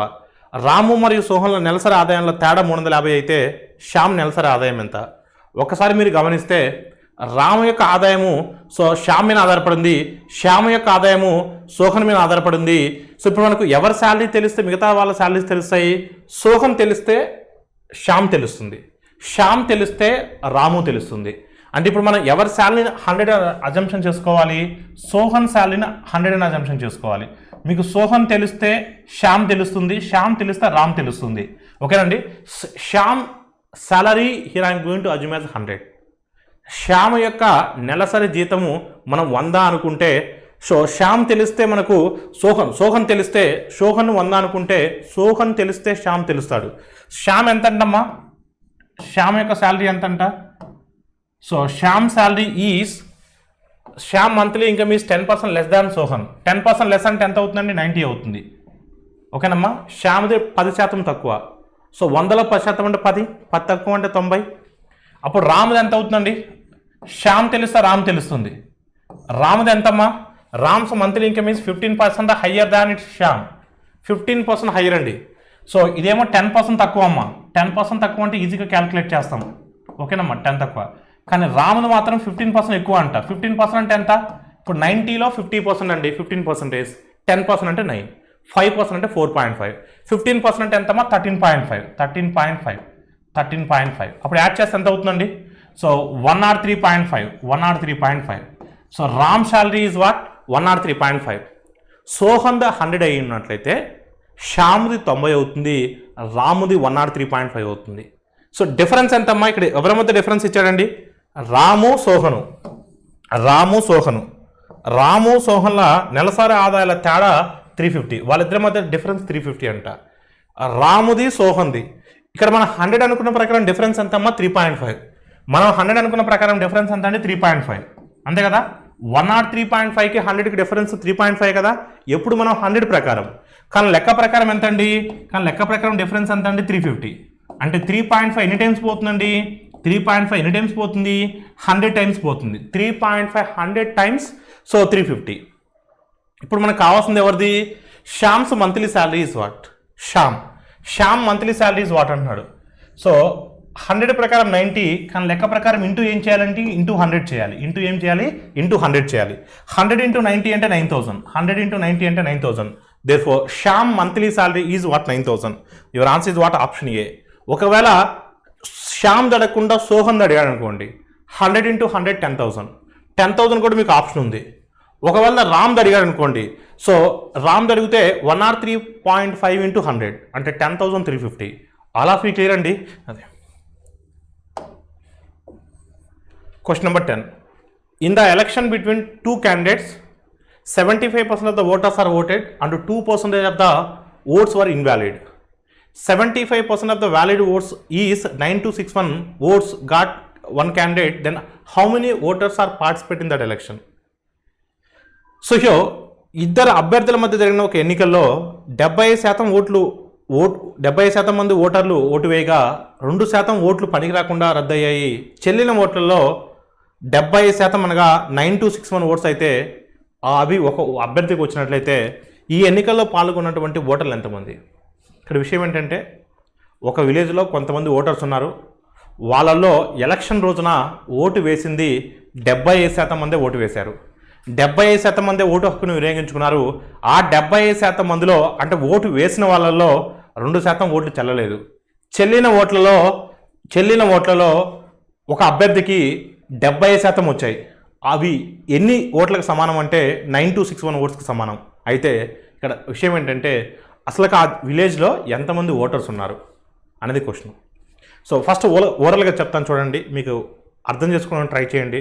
ప్రతి క్వశ్చన్ కూడా ఓవరాల్గా అటాక్ చేయొచ్చండి. మీకు అర్థం కాదని చెప్పేసి బోర్డు మీద రాస్తున్నాను. ఓకేనండి. ఈ యొక్క క్వశ్చన్ మీకు ఓవరాల్గా చెప్పడానికి ట్రై చేస్తాను. మీరు అర్థం చేసుకోవడానికి ట్రై చేయండి. ఎందుకంటే exam point of view at least మనం కొన్ని క్వశ్చన్స్ అయినా మనం ఓవరాల్గా అటాక్ చేయాలి. అప్పుడు మనకు సాధ్యమవుతుంది. ఇక్కడ నాకు ఎంతమంది ఓటర్స్ ఉన్నారో తెలియదండి. I assume as 100. I assume total number of voters as 100. Out of 100 only 75 members are voted. 75% of the voters are voted. 100 అనుకుంటే 100లో 75% అంటే 75. ఆ 75లో 2% of the votes were invalid. 2% ఓట్లు చెల్లలేదు. 75లో 2% అంటే 1% అంటే 0.75. 2% అంటే 1.5. 75లో 1.5 చెల్లలేదు అంటే రిమైనింగ్ ఎంత? 73.5. ఆ 73.5లో సో విన్నింగ్ క్యాండిడేట్కి 75% వచ్చాయంటే అతని విన్నింగ్ క్యాండిడేట్.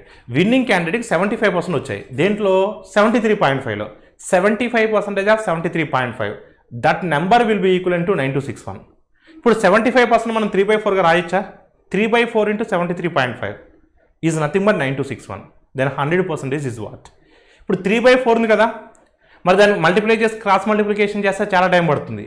అందుకని పొరపాటును కూడా క్రాస్ మల్టిప్లై చేసి సర్కట్ చేయొద్దు. నేను ఫస్ట్ ఇక్కడ డివైడెడ్ బై 4 ఉంది కాబట్టి ఇంటూ 4 చేస్తున్నాను. ఇక్కడ ఇంటూ 4 చేస్తున్నాను. 100 ఇంటూ కూడా 4 చేస్తున్నాను. బోత్ సైడ్స్ 4తో మల్టిప్లై చేస్తే మనకు ఒరిజినల్ వాల్యూ ఏం చేంజ్ అవ్వదు. బోత్ సైడ్స్ 4తో మల్టిప్లై చేస్తే అప్పుడు 4కి 4 క్యాన్సిల్ అవుతుంది. ఇక్కడ 4 into 100 400 అవుతుంది. స్టిల్ మనకు డెసిమల్ ఉంది, 73.5 ఉంది. ఎప్పుడైనా గుర్తుపెట్టుకోండి, డెసిమల్స్ ఉన్నప్పుడు ప్లెయిన్ నెంబర్స్లో కన్వర్ట్ చేసుకొని క్యాలిక్యులేట్ చేయండి. ఎందుకంటే మీకు ఈజీ అవుతుంది. అదే డెసిమల్స్లో మీరు అటాక్ చేస్తే టైం పడుతుంది. ఇప్పుడు 73.5 ఉంది, దాన్ని ప్లెయిన్ నెంబర్లో మార్చుకోవడం కోసం ఇంటూ 2 చేస్తున్నాను. Both sides I multiplying with 2. ఇక్కడ ఇంటూ 2 చేశాను, ఇక్కడ ఇంటూ 2 చేశాను. 73.5 into 2 147. 147 into 3 441. 441 is 21 square. 9261 is 21 cube. 21 square 21 cube. How many times it goes? 21 times. Here already 400 is there. If you multiply it with 2, 800. 800 into 21. 21 8s are 168. 2 zeros are there na. So your answer is what? 16,800. So your answer is what? 16,800. Option C is the right answer. ఆ విధంగా మనం డైరెక్ట్గా answer attack చేయొచ్చు. So ఒకసారి మీకు మళ్ళీ చెప్తాను చూడమ్మా, ఒకసారి మళ్ళీ మీకు చెప్తాను చూడండి, జాగ్రత్తగా చూడమ్మా all of you. So total number of voters I don't know. So total number of voters I don't know. Total number of voters ఎంతమంది ఓటర్స్ ఉన్నారో తెలియదు. So I assume as what 100. I assume as what 100. 100 అని అనుకుంటున్నాను. So వీటిల్లో 75 మంది caste చేసిన వాళ్ళు ఎంతమంది? ఓటు హక్కును వినియోగించుకున్న వాళ్ళు. ఓటు హక్కును వినియోగించుకున్న వాళ్ళు 75% మెంబర్స్. అంటే ఆ రోజు ఎలక్షన్ రోజున వాళ్ళ ఓటు హక్కును వినియోగించుకున్న వాళ్ళు 75%. అంటే 100లో 75% అంటే 75. సో ఈ 75లో ఇన్వాలిడ్ ఓట్స్ ఎన్నమ్మా? ఈ 75లో ఇన్వాలిడ్ ఓట్స్ ఎన్ని? ఇన్వాలిడ్ ఓట్స్ ఎన్ని? 2%. అంటే 2% ఓట్లు చెల్లలేదు. అంటే 75లో 2% అంటే ఎంతమ్మా? 1.5. సో వ్యాలిడ్ ఓట్స్ ఎన్ని అండి? వ్యాలిడ్ ఓట్స్ ఎన్ని? 75లో 1.5 చెల్లలేదు. చెల్లిన ఓట్లు ఎన్ని? 73.5.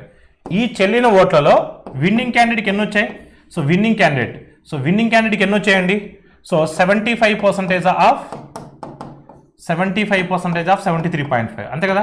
ఎప్పుడైనా ఎలక్షన్ కౌంటింగ్ అప్పుడు చెల్లిన ఓట్లు మాత్రమే లెక్కిస్తారు. 73.5 చెల్లిన ఓట్లు, దాంట్లో 75% వచ్చాయి. ఇప్పుడు మనం 75% 3/4 అని రాయొచ్చా? So 3/4 into 73.5. This is what according to 100. మనం టోటల్ ఓటర్స్ 100 అనుకుంటే 100 ప్రకారం వచ్చినటువంటి value. But according to our problem this value will be equivalent to what? 9261. This value will be equivalent to what? 9261. So how many times it goes to? That many times it goes. All of you clear అండి? So ఈ విధంగా calculation ఎప్పుడైనా మీకు వస్తే చాలామంది students cross multiply చేస్తారు. Cross multiply చేస్తే it will take some time. ఇప్పుడు కూడా క్రాస్ మల్టిప్లికేషన్ వెళ్ళొద్దు. సో బోత్ సైడ్స్ 4తో మల్టిప్లై చేయండి. ఎందుకు బోత్ సైడ్స్ 4తో మల్టిప్లై చేస్తున్నానంటే డినామినేటర్ 4 ఉంది. ఈ 73.5 అనేది 4తో క్యాన్సిల్ అవ్వట్లేదు. అప్పుడు మీరు దీనికైనా మీరు క్యాన్సిల్ చేయడానికి ట్రై చేస్తే అది ఇంకా కష్టం అవుతుంది. అందుకని బోత్ సైడ్స్ 4తో మల్టిప్లై చేస్తున్నాను. బోత్ సైడ్స్ ఏం చేస్తున్నాను? 4తో మల్టిప్లై చేస్తున్నాను. నష్టమేం లేదు కదా. ఇప్పుడు 4కి 4 క్యాన్సిల్ అయిపోయింది. ఇక్కడ 100 ఉండేది కాస్త 400 అయింది, నష్టమేం లేదు. స్టిల్ ఇక్కడ మనకు డెసిమల్ ఉంది, 73.5 అనేది డెసిమల్ ఉంది. దాన్ని కూడా ప్లెయిన్ నెంబర్లో మార్చుకుందాం. దాన్ని ప్లెయిన్ నెంబర్లో మార్చుకోవడం కోసం బోత్ సైడ్స్ 2తో మల్టిప్లై చేస్తున్నాను. అప్పుడు ఏమవుతుందండి? ఇది 2 into 100 200 into 4 800 అవుతుంది. 100 ఉండేది కాస్త 800 అయింది, నష్టం ఏముంది? ఇప్పుడు మీరు చూడండి, 73.5 into 2 అంటే 147. 147 into 3 అంటే 441. Yes 441. So 441 is which square? 441 is which square? 21 square. 441 is 21 square. 9261 is which cube? 9261 is which cube? 21 cube. 21 square, 21 cube. How many times it goes? How many times it goes? 21 times it goes. Exactly 21 times it goes. So 21 times of 800. 21 times of 800. 21 8 times 168. So 16,800. Therefore, total number of voters in that election list is what? 16,800. Option C is the right answer. Next question. Question number 11. In an army, 10% of the soldiers are killed in a war. 10% of the rest died of the disease. Of those remaining, 12% remained disabled. So what is the total army soldiers if the remaining army soldiers is 7,12,800? ఒక సైన్యంలో యుద్ధం వల్ల 10% సైనికులు చనిపోయారు. మిగిలిన వారిలో 10% మంది అనారోగ్యం వల్ల చనిపోయారు. ఆ మిగిలిన వారిలో 12% మంది వికలాంగులుగా మిగిలిపోయారు. మిగిలిన సైన్యం సంఖ్య 7,12,800 అయినప్పుడు మొత్తం సైన్యం యొక్క సంఖ్య ఎంత? మొత్తం సైన్యం యొక్క సంఖ్య ఎంత? సో ఒకసారికి మీరు అబ్జర్వ్ చేస్తున్నట్లయితే ఇక్కడ అసలు ఫస్ట్ ఆఫ్ ఆల్ ఎంతమంది ఉన్నారో తెలియదండి నాకు. I assume as what 100 total number of soldiers. So in that army I assume as what 100 మొత్తం 100 మంది ఉన్నారనుకుందాం. 100లో 10% మంది చనిపోయారు, యుద్ధంలో చనిపోయారు. 10% యుద్ధంలో చనిపోయారు. 100లో 10% అంటే ఎంతమ్మా? 10. ఇంకా మిగిలిన వారు ఎంతమంది అమ్మా? 90. మిగిలిన వారు ఎంతమంది? 90. క్లియర్గా ఇచ్చున్నాడు. మిగిలిన వారిలో అవుట్ ఆఫ్ ద రిమైనింగ్ మిగిలిన వారిలో. సో ఆ 90లో 10% మంది అనారోగ్యం వల్ల చనిపోయారు. 90లో 10% అంటే ఎంతమ్మా? 9. రిమైనింగ్ ఈజ్ వాట్ అమ్మా? 81. ఈ మిగిలిన వారిలో 12% మంది వికలాంగులుగా మిగిలిపోయారు. 12% మంది వికలాంగులుగా మిగిలిపోయారు. 12% మంది 12%. 81లో మనకు 12% ఫైండ్ అవుట్ చేయాలి. అమ్మ 81లో 10% అంటే ఎంత? 81లో 10% ఎంత? 8.1. 10% ఎంత? 8.1. 1% 0.81. 2% ఎంత? సో 81 2 times 162 అంటే 1.62. 1.62 ఓకేనమ్మా. 1.62 2% అంటే అప్పుడు 12% ఎంత అవుతుందండి? 12% ఎంత అవుతుంది? 9.72 అవుతుంది. 9.72 అవుతుంది. 9.72 అవుతుంది. ఆల్ ఆఫ్ యూ క్లియర్ అండి. ఇప్పుడు 81లోంచి 9.72ని సబ్ట్రాక్ట్ చేయండి. 10 సబ్ట్రాక్ట్ చేయండి. అప్పుడు 10 సబ్ట్రాక్ట్ చేస్తే ఎంత వస్తుంది? 71 వస్తుంది. ఎంత ఎక్స్ట్రా సబ్ట్రాక్ట్ చేసాం? 0.28 ఎక్స్ట్రా సబ్ట్రాక్ట్ చేసాం. దాన్ని యాడ్ చేయండి. అందుకని మాన్యువల్గా చేయొద్దు. అంటే మనం మొత్తం 100 అనుకుంటే అకార్డింగ్ టు 100 ఫైనల్గా సైన్యంలో మిగిలినటువంటి సైనికులు ఎంతమంది అమ్మా? 71.28 according to 100. But according to our problem 7,12,800. So ఇంతమంది సోల్జర్స్ ఫైనల్గా మిగిలినారు అంతే కదా? 7,12,800. So how many times it goes? That money times it goes. So ఇక్కడ 2 డెసిమల్స్ ఉన్నాయి. ఆ 2 డెసిమల్స్ రిమూవ్ చేయాలంటే 2 zeros తో మల్టిప్లై చేయాలి. ఇక్కడ 2 more zeros ఉన్నాయి, ఇంకో 2 zeros తో మల్టిప్లై చేయాలి. అంటే ఓవరాల్గా 10,000 టైమ్స్ అంటే 10,000 ఇంటూ 100. అప్పుడు ఏమవుతుందంటే 10,000 ఇంటూ 100 అంటే 10 lakhs అవుతుంది. ఏమవుతుందంటే 10 lakhs అవుతుంది. So your answer is what? 10 lakhs. So 10 lakhs. Option D is the right answer. So option D is the right answer.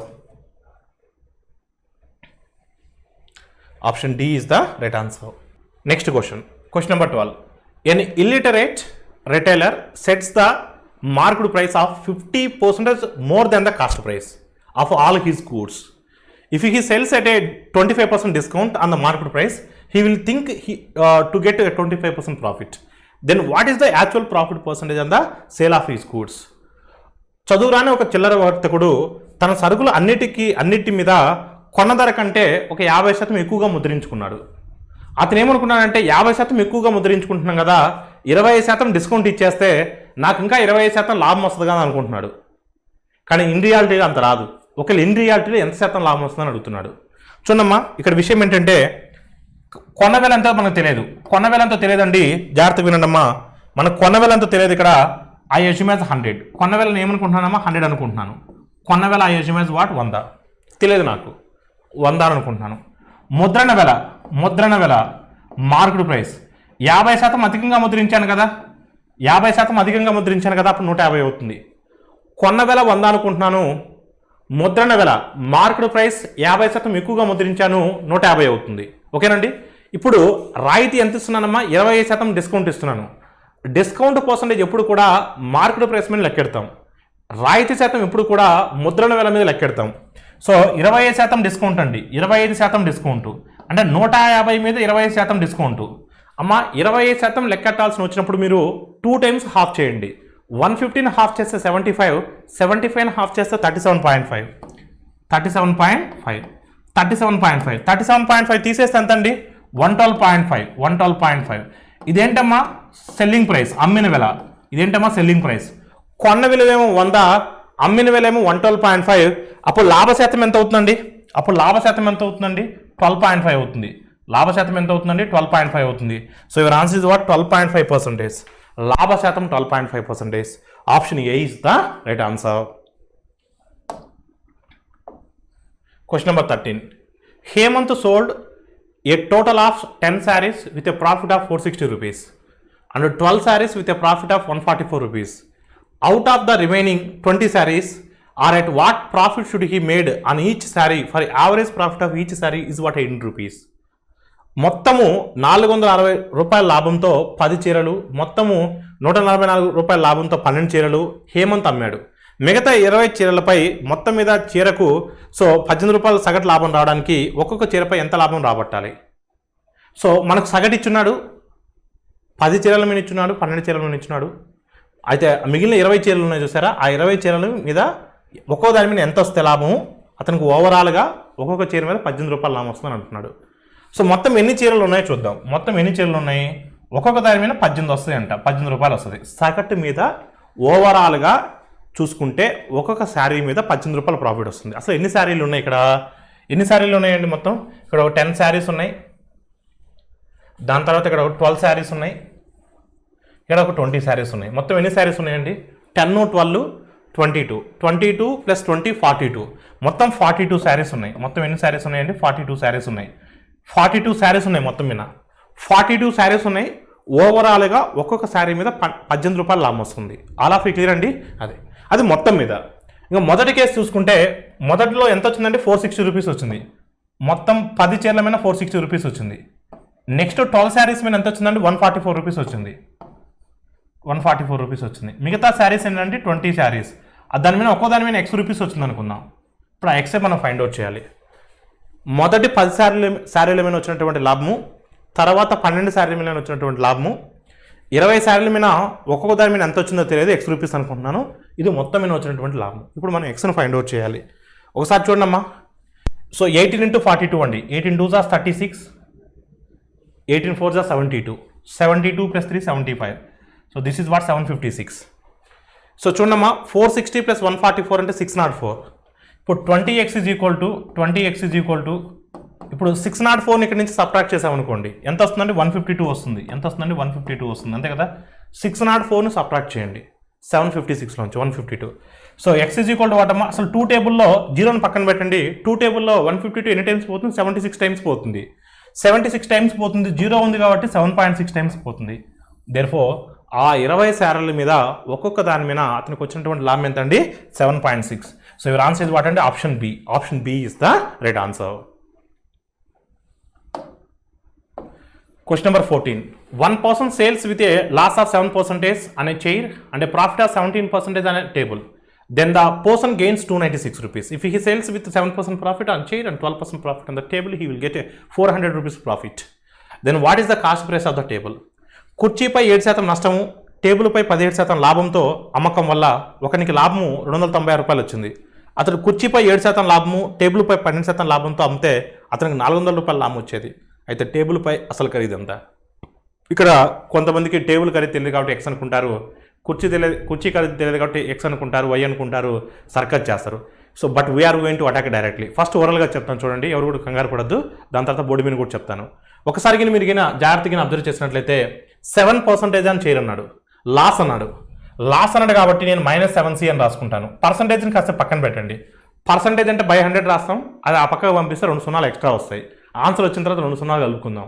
Percentage గురించి పక్కన పెట్టండి. 7C కాకపోతే మైనస్ కాబట్టి -7C and plus 17% profit on table 17T అంటే 7C - 7C + 17T is equal to 296. Next కేసులో 7% profit on chair అంటే +7C. Next 12% profit on table +12T is equal to 400. అప్పుడు -7C plus 7C cancel అయిపోతుంది.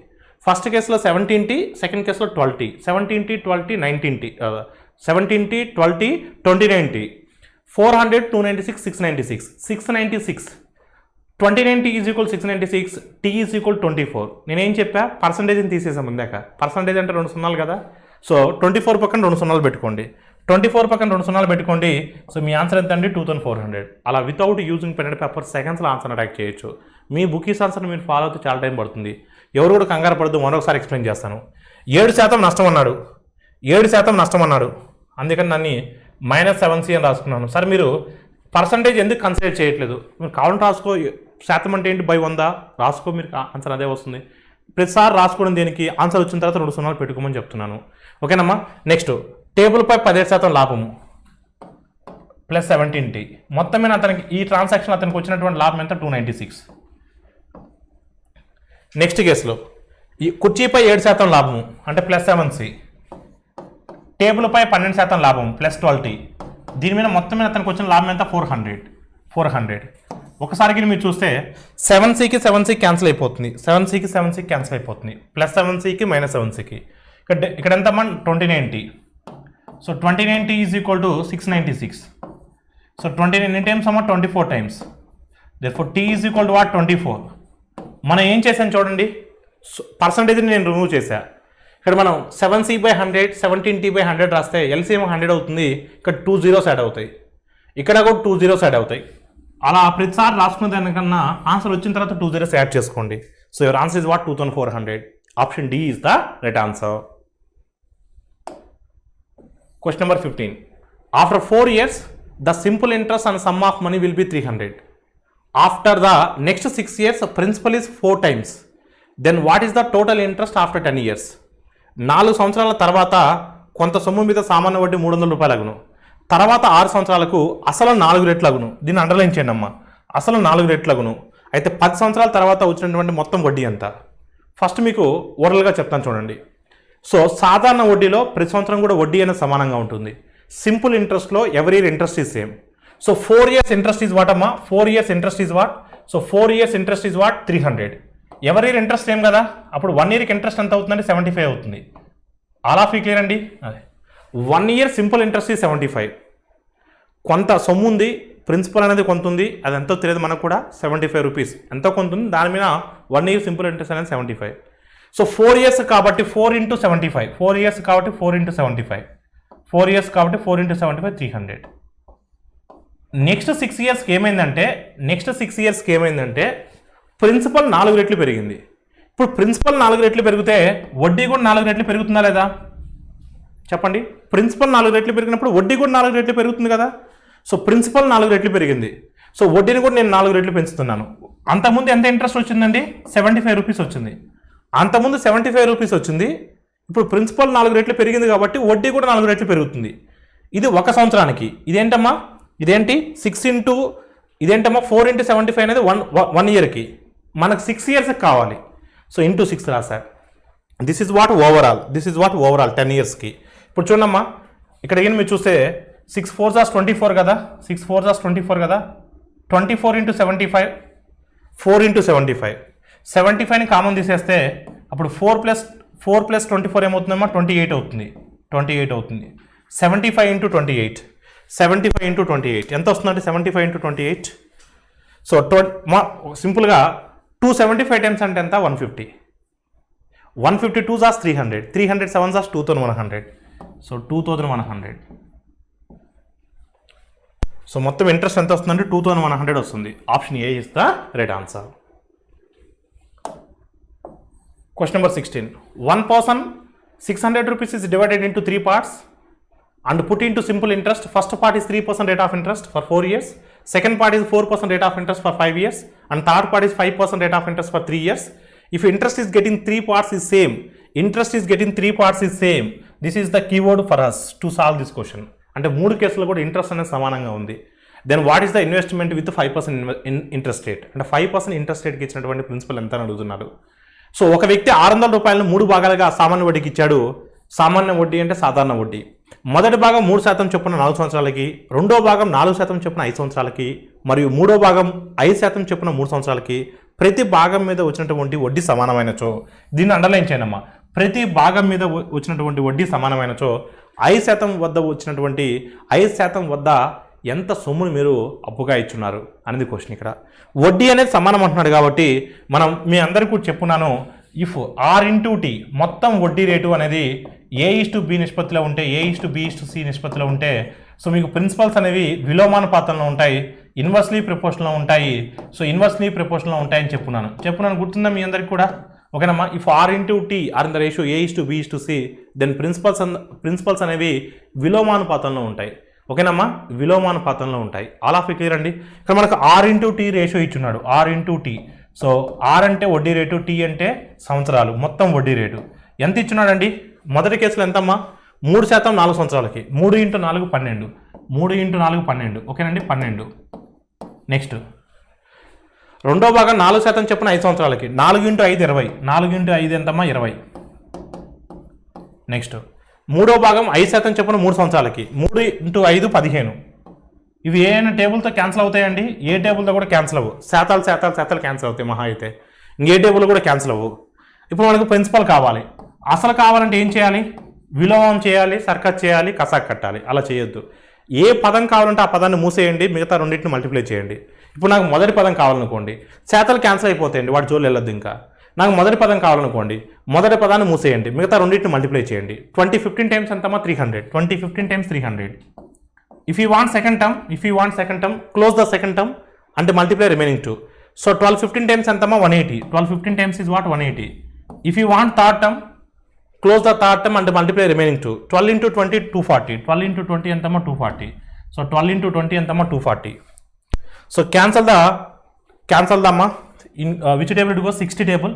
65s are, 63s are, 64s are. 5:3:4. మొత్తం ఎన్ని parts అండి? 5:3:4 అంటే మొత్తం ఎన్ని పార్ట్స్ అమ్మా? 12 పార్ట్స్. 12 పార్ట్స్ అంటే ఎంతమ్మా? మొత్తం ప్రిన్సిపల్ అంతా 600. 12 parts is 600. Each part is what? 50. So they're asking 5% వద్ద ఇచ్చినటువంటి సో పెట్టుబడి ఎంత? 5% అంటే ఎన్నో భాగం ఉంటుంది? మూడో భాగమే కదా 5% వద్ద ఇచ్చింది. సో మూడో భాగమే కదా 5% వద్ద ఇచ్చింది. ఎస్, అంటే 4 × 50. 4 × 50. 4 × 50 అంటే 200. సో 4 × 50 అంటే ఎంతమ్మా? 200. So your answer is what? Option B. Option B is the right answer. Next question number 17.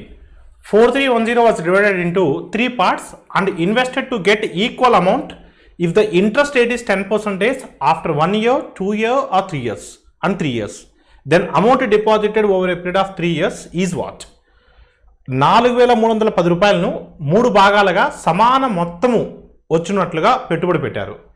So please underline all of you. Equal amount, సమానమైన మొత్తాలు సమానం వచ్చినట్టుగా పెట్టుబడి పెట్టారు. సో మొదటి భాగాన్ని 1 సంవత్సరానికి, రెండో భాగాన్ని 2 సంవత్సరాలకి, మూడో భాగాన్ని 3 సంవత్సరాలకి. ఆ కాలాల తర్వాత ఇచ్చినటువంటి కాలాల తర్వాత వచ్చినటువంటి మొత్తాలు సమానమైనట్లయితే ఇచ్చినటువంటి వడ్డీ రేటు 10%. ఆ మూడో భాగంలో పెట్టినటువంటి అసలు ఎంత అని అడుగుతున్నాడు. మొత్తాలు సమానం అంటున్నాడు ఇక్కడ. సో మొదటి కేసులో ఎన్ని సంవత్సరాలకి? 1 సంవత్సరానికి. వడ్డీ రేటు ఎంత? 10%. వడ్డీ రేటు 10%. సో మొత్తం అంటే వడ్డీ 10%. మొత్తం అంటే ఎంత అవుతుంది? 110% అవుతుంది. ఆ 110%లో 100% ప్రిన్సిపల్ ఉంటుంది కాబట్టి, 100% అసలు ఉంటుంది కాబట్టి, అప్పుడు మొత్తం అంటే ఎంత అవుతుంది? 110% అవుతుంది. మొత్తము అంటే 110% అవుతుంది. ఫస్ట్ రేషియో ఫైండ్ అవుట్ చేద్దాం. రెండో భాగం అనేది 2 సంవత్సరాలకి. 1 సంవత్సరానికి 10%, 2 సంవత్సరాలకి 20%, వడ్డీ 20%, మొత్తం 120%, మొత్తం 120%. సో మూడో భాగము 3 సంవత్సరాలకి.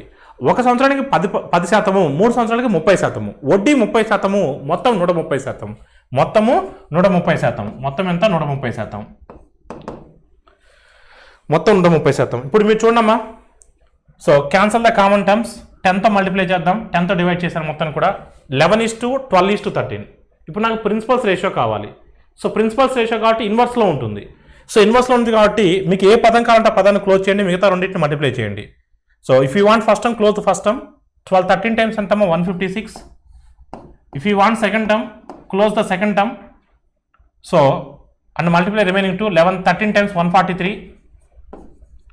If you want last term, close the last term. 11 12s are 132. So total how many parts అండి? 156, 143, 132. 150, 140, 290, 290, 130. 420, 431. So total how many parts ante 431. But according to our problem, total is how much ante 4310. 4310. Now they are asking third one kada, మూడో భాగం కదా. So ఎన్ని times పోతున్నాం ఇక్కడ 10 times పోతుంది exact గా. So 10 times of 132. 10 times of 132 is what? 1320. 1320. So 1320 is the right answer. Option A is the right answer. Simple interest on a certain sum amount over a period of 3 years at an interest of 8% per annum on simple interest. What is the amount lent at simple interest, which is half of the compound interest at 10% interest rate for 2 years and compound interest on 4,000. Compound ఇంట్రెస్ట్లో వచ్చేటువంటి ఇంట్రెస్ట్లో half simple ఇంట్రెస్ట్లో వస్తుంది. అయితే simple ఇంట్రెస్ట్కి ఇచ్చినటువంటి principal ఎంత అని అడుగుతున్నాడు.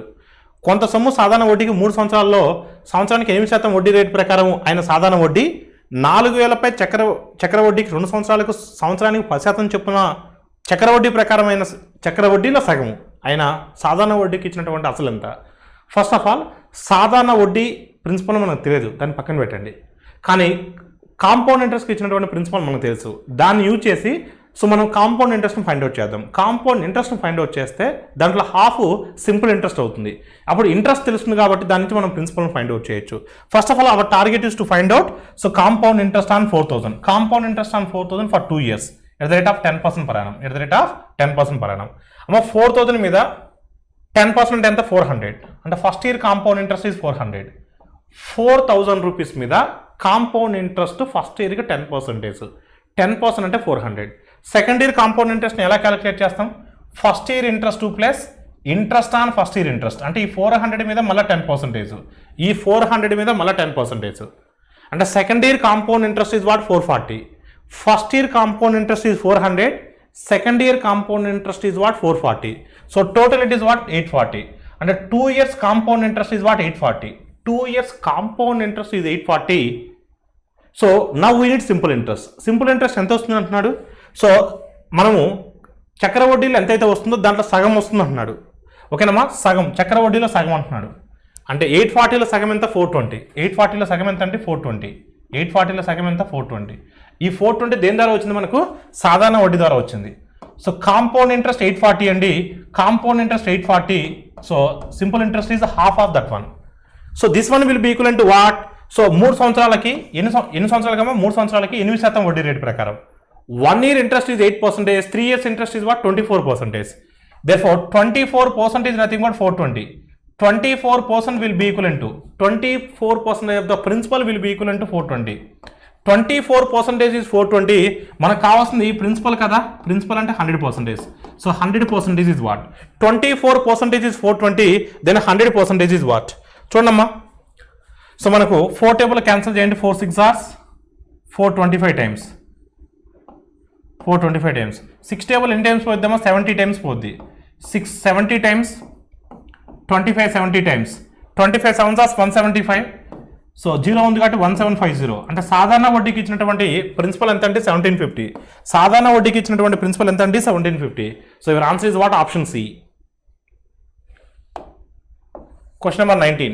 Satish kept 35,500 for 2 years in a scheme that offered 15% rate of interest per annum on simple interest. He reinvested the principal and interest amount after a period of 2 years, giving 20% per annum on compound interest and keeping it in the scheme. Then what is the total interest earned by the Satish after 5 years? Satish 35,500 రూపాయల సంవత్సరానికి సాధారణ వడ్డీకి 15% వడ్డీ వచ్చేటువంటి పథకంలో పెట్టినాడు. 2 సంవత్సరాలు ఉంచాడు. 2 సంవత్సరాల తర్వాత వచ్చినటువంటి వడ్డీని అసలు కలిపి ఆ మొత్తాన్ని మళ్ళా కాంపౌండ్ ఇంట్రెస్ట్కి పెట్టాడు. మొత్తము అంటే కాంపౌండ్ ఇంట్రెస్ట్కి 20% ఇచ్చినాడు. మొత్తం మీద 5 సంవత్సరాల తర్వాత అతనికి వచ్చేటువంటి వడ్డీ అడుగుతున్నాడు.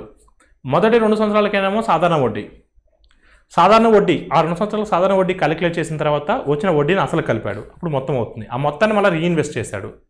ఈసారి కాంపౌండ్ ఇంట్రెస్ట్కి ఇచ్చాడు 20% రేటుతో. అంటే మొత్తం 5 సంవత్సరాల కాలంలో మొదటి 2 సంవత్సరాల్లో సాధారణ వడ్డీ అయితేమి, దాని తర్వాత వచ్చినటువంటి 3 సంవత్సరాల్లో చక్ర వడ్డీ అయితేమి, 5 సంవత్సరాల్లో వడ్డీ రూపంలో అతనికి ఎంత వచ్చిందని అడుగుతున్నాడు. మొదటి 2 yearsకి ఫస్ట్ 2 yearsకి సాధారణ వడ్డీ, 1 yearకి సాధారణ వడ్డీకి 15% వచ్చి 2 సంవత్సరాలు, 1 సంవత్సరానికంటే 15%, 2 సంవత్సరాలు అంటే 30%. అంటే 35,500 మీద మనం 30% ఫైండ్ అవుట్ చేయాలి. ఈ 35,500 మీద ఎంత పర్సెంట్ ఫైండ్ అవుట్ చేయాలి? మనం 30% ఫైండ్ అవుట్ చేయాలి. ఇది 2 yearsకి వచ్చేటువంటి సాధారణ వడ్డీ. ఎంత అవుతుందమ్మా? 30% అంటే 10% ఎంత అండి? 3550. 30% అంటే 3 into 3550, 3 into 3000 9000, 3 into 500 1050, 3 into 500 1500, 1500 plus 9000 10500. So 3 into 50 150, 150 plus 10500 10650. So 10650 is the interest. 10650 is the interest. ఇది సింపుల్ ఇంట్రెస్ట్, 2 yearsకి వచ్చినటువంటి సింపుల్ ఇంట్రెస్ట్. ఇప్పుడు ఈ ఇంట్రెస్ట్ని కలిపి ఈ ప్రిన్సిపల్ కలిపితే ఎంత అవుతుందండి మొత్తం?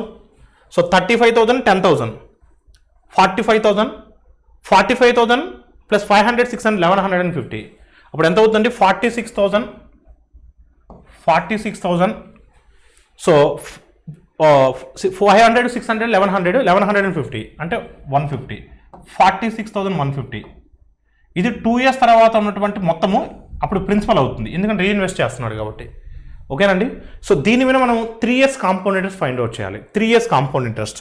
ఓకేనా? 20% ప్రకారం 3 years compound interest find out చేయాలి. సో ఫస్ట్ 20% కదా, ఫస్ట్ ఇయర్ ఇంట్రెస్ట్ చూద్దాం. 10% అంటే 4615, 20% అంటే 2 into 4615, 4600 4600 9200. సో 15 15 30 అంటే ఎంత అవుతుందండి? ఫస్ట్ ఇయర్ ఇంట్రెస్ట్ ఎంత అవుతుందండి? 9230. This is first year interest. This is what first year interest.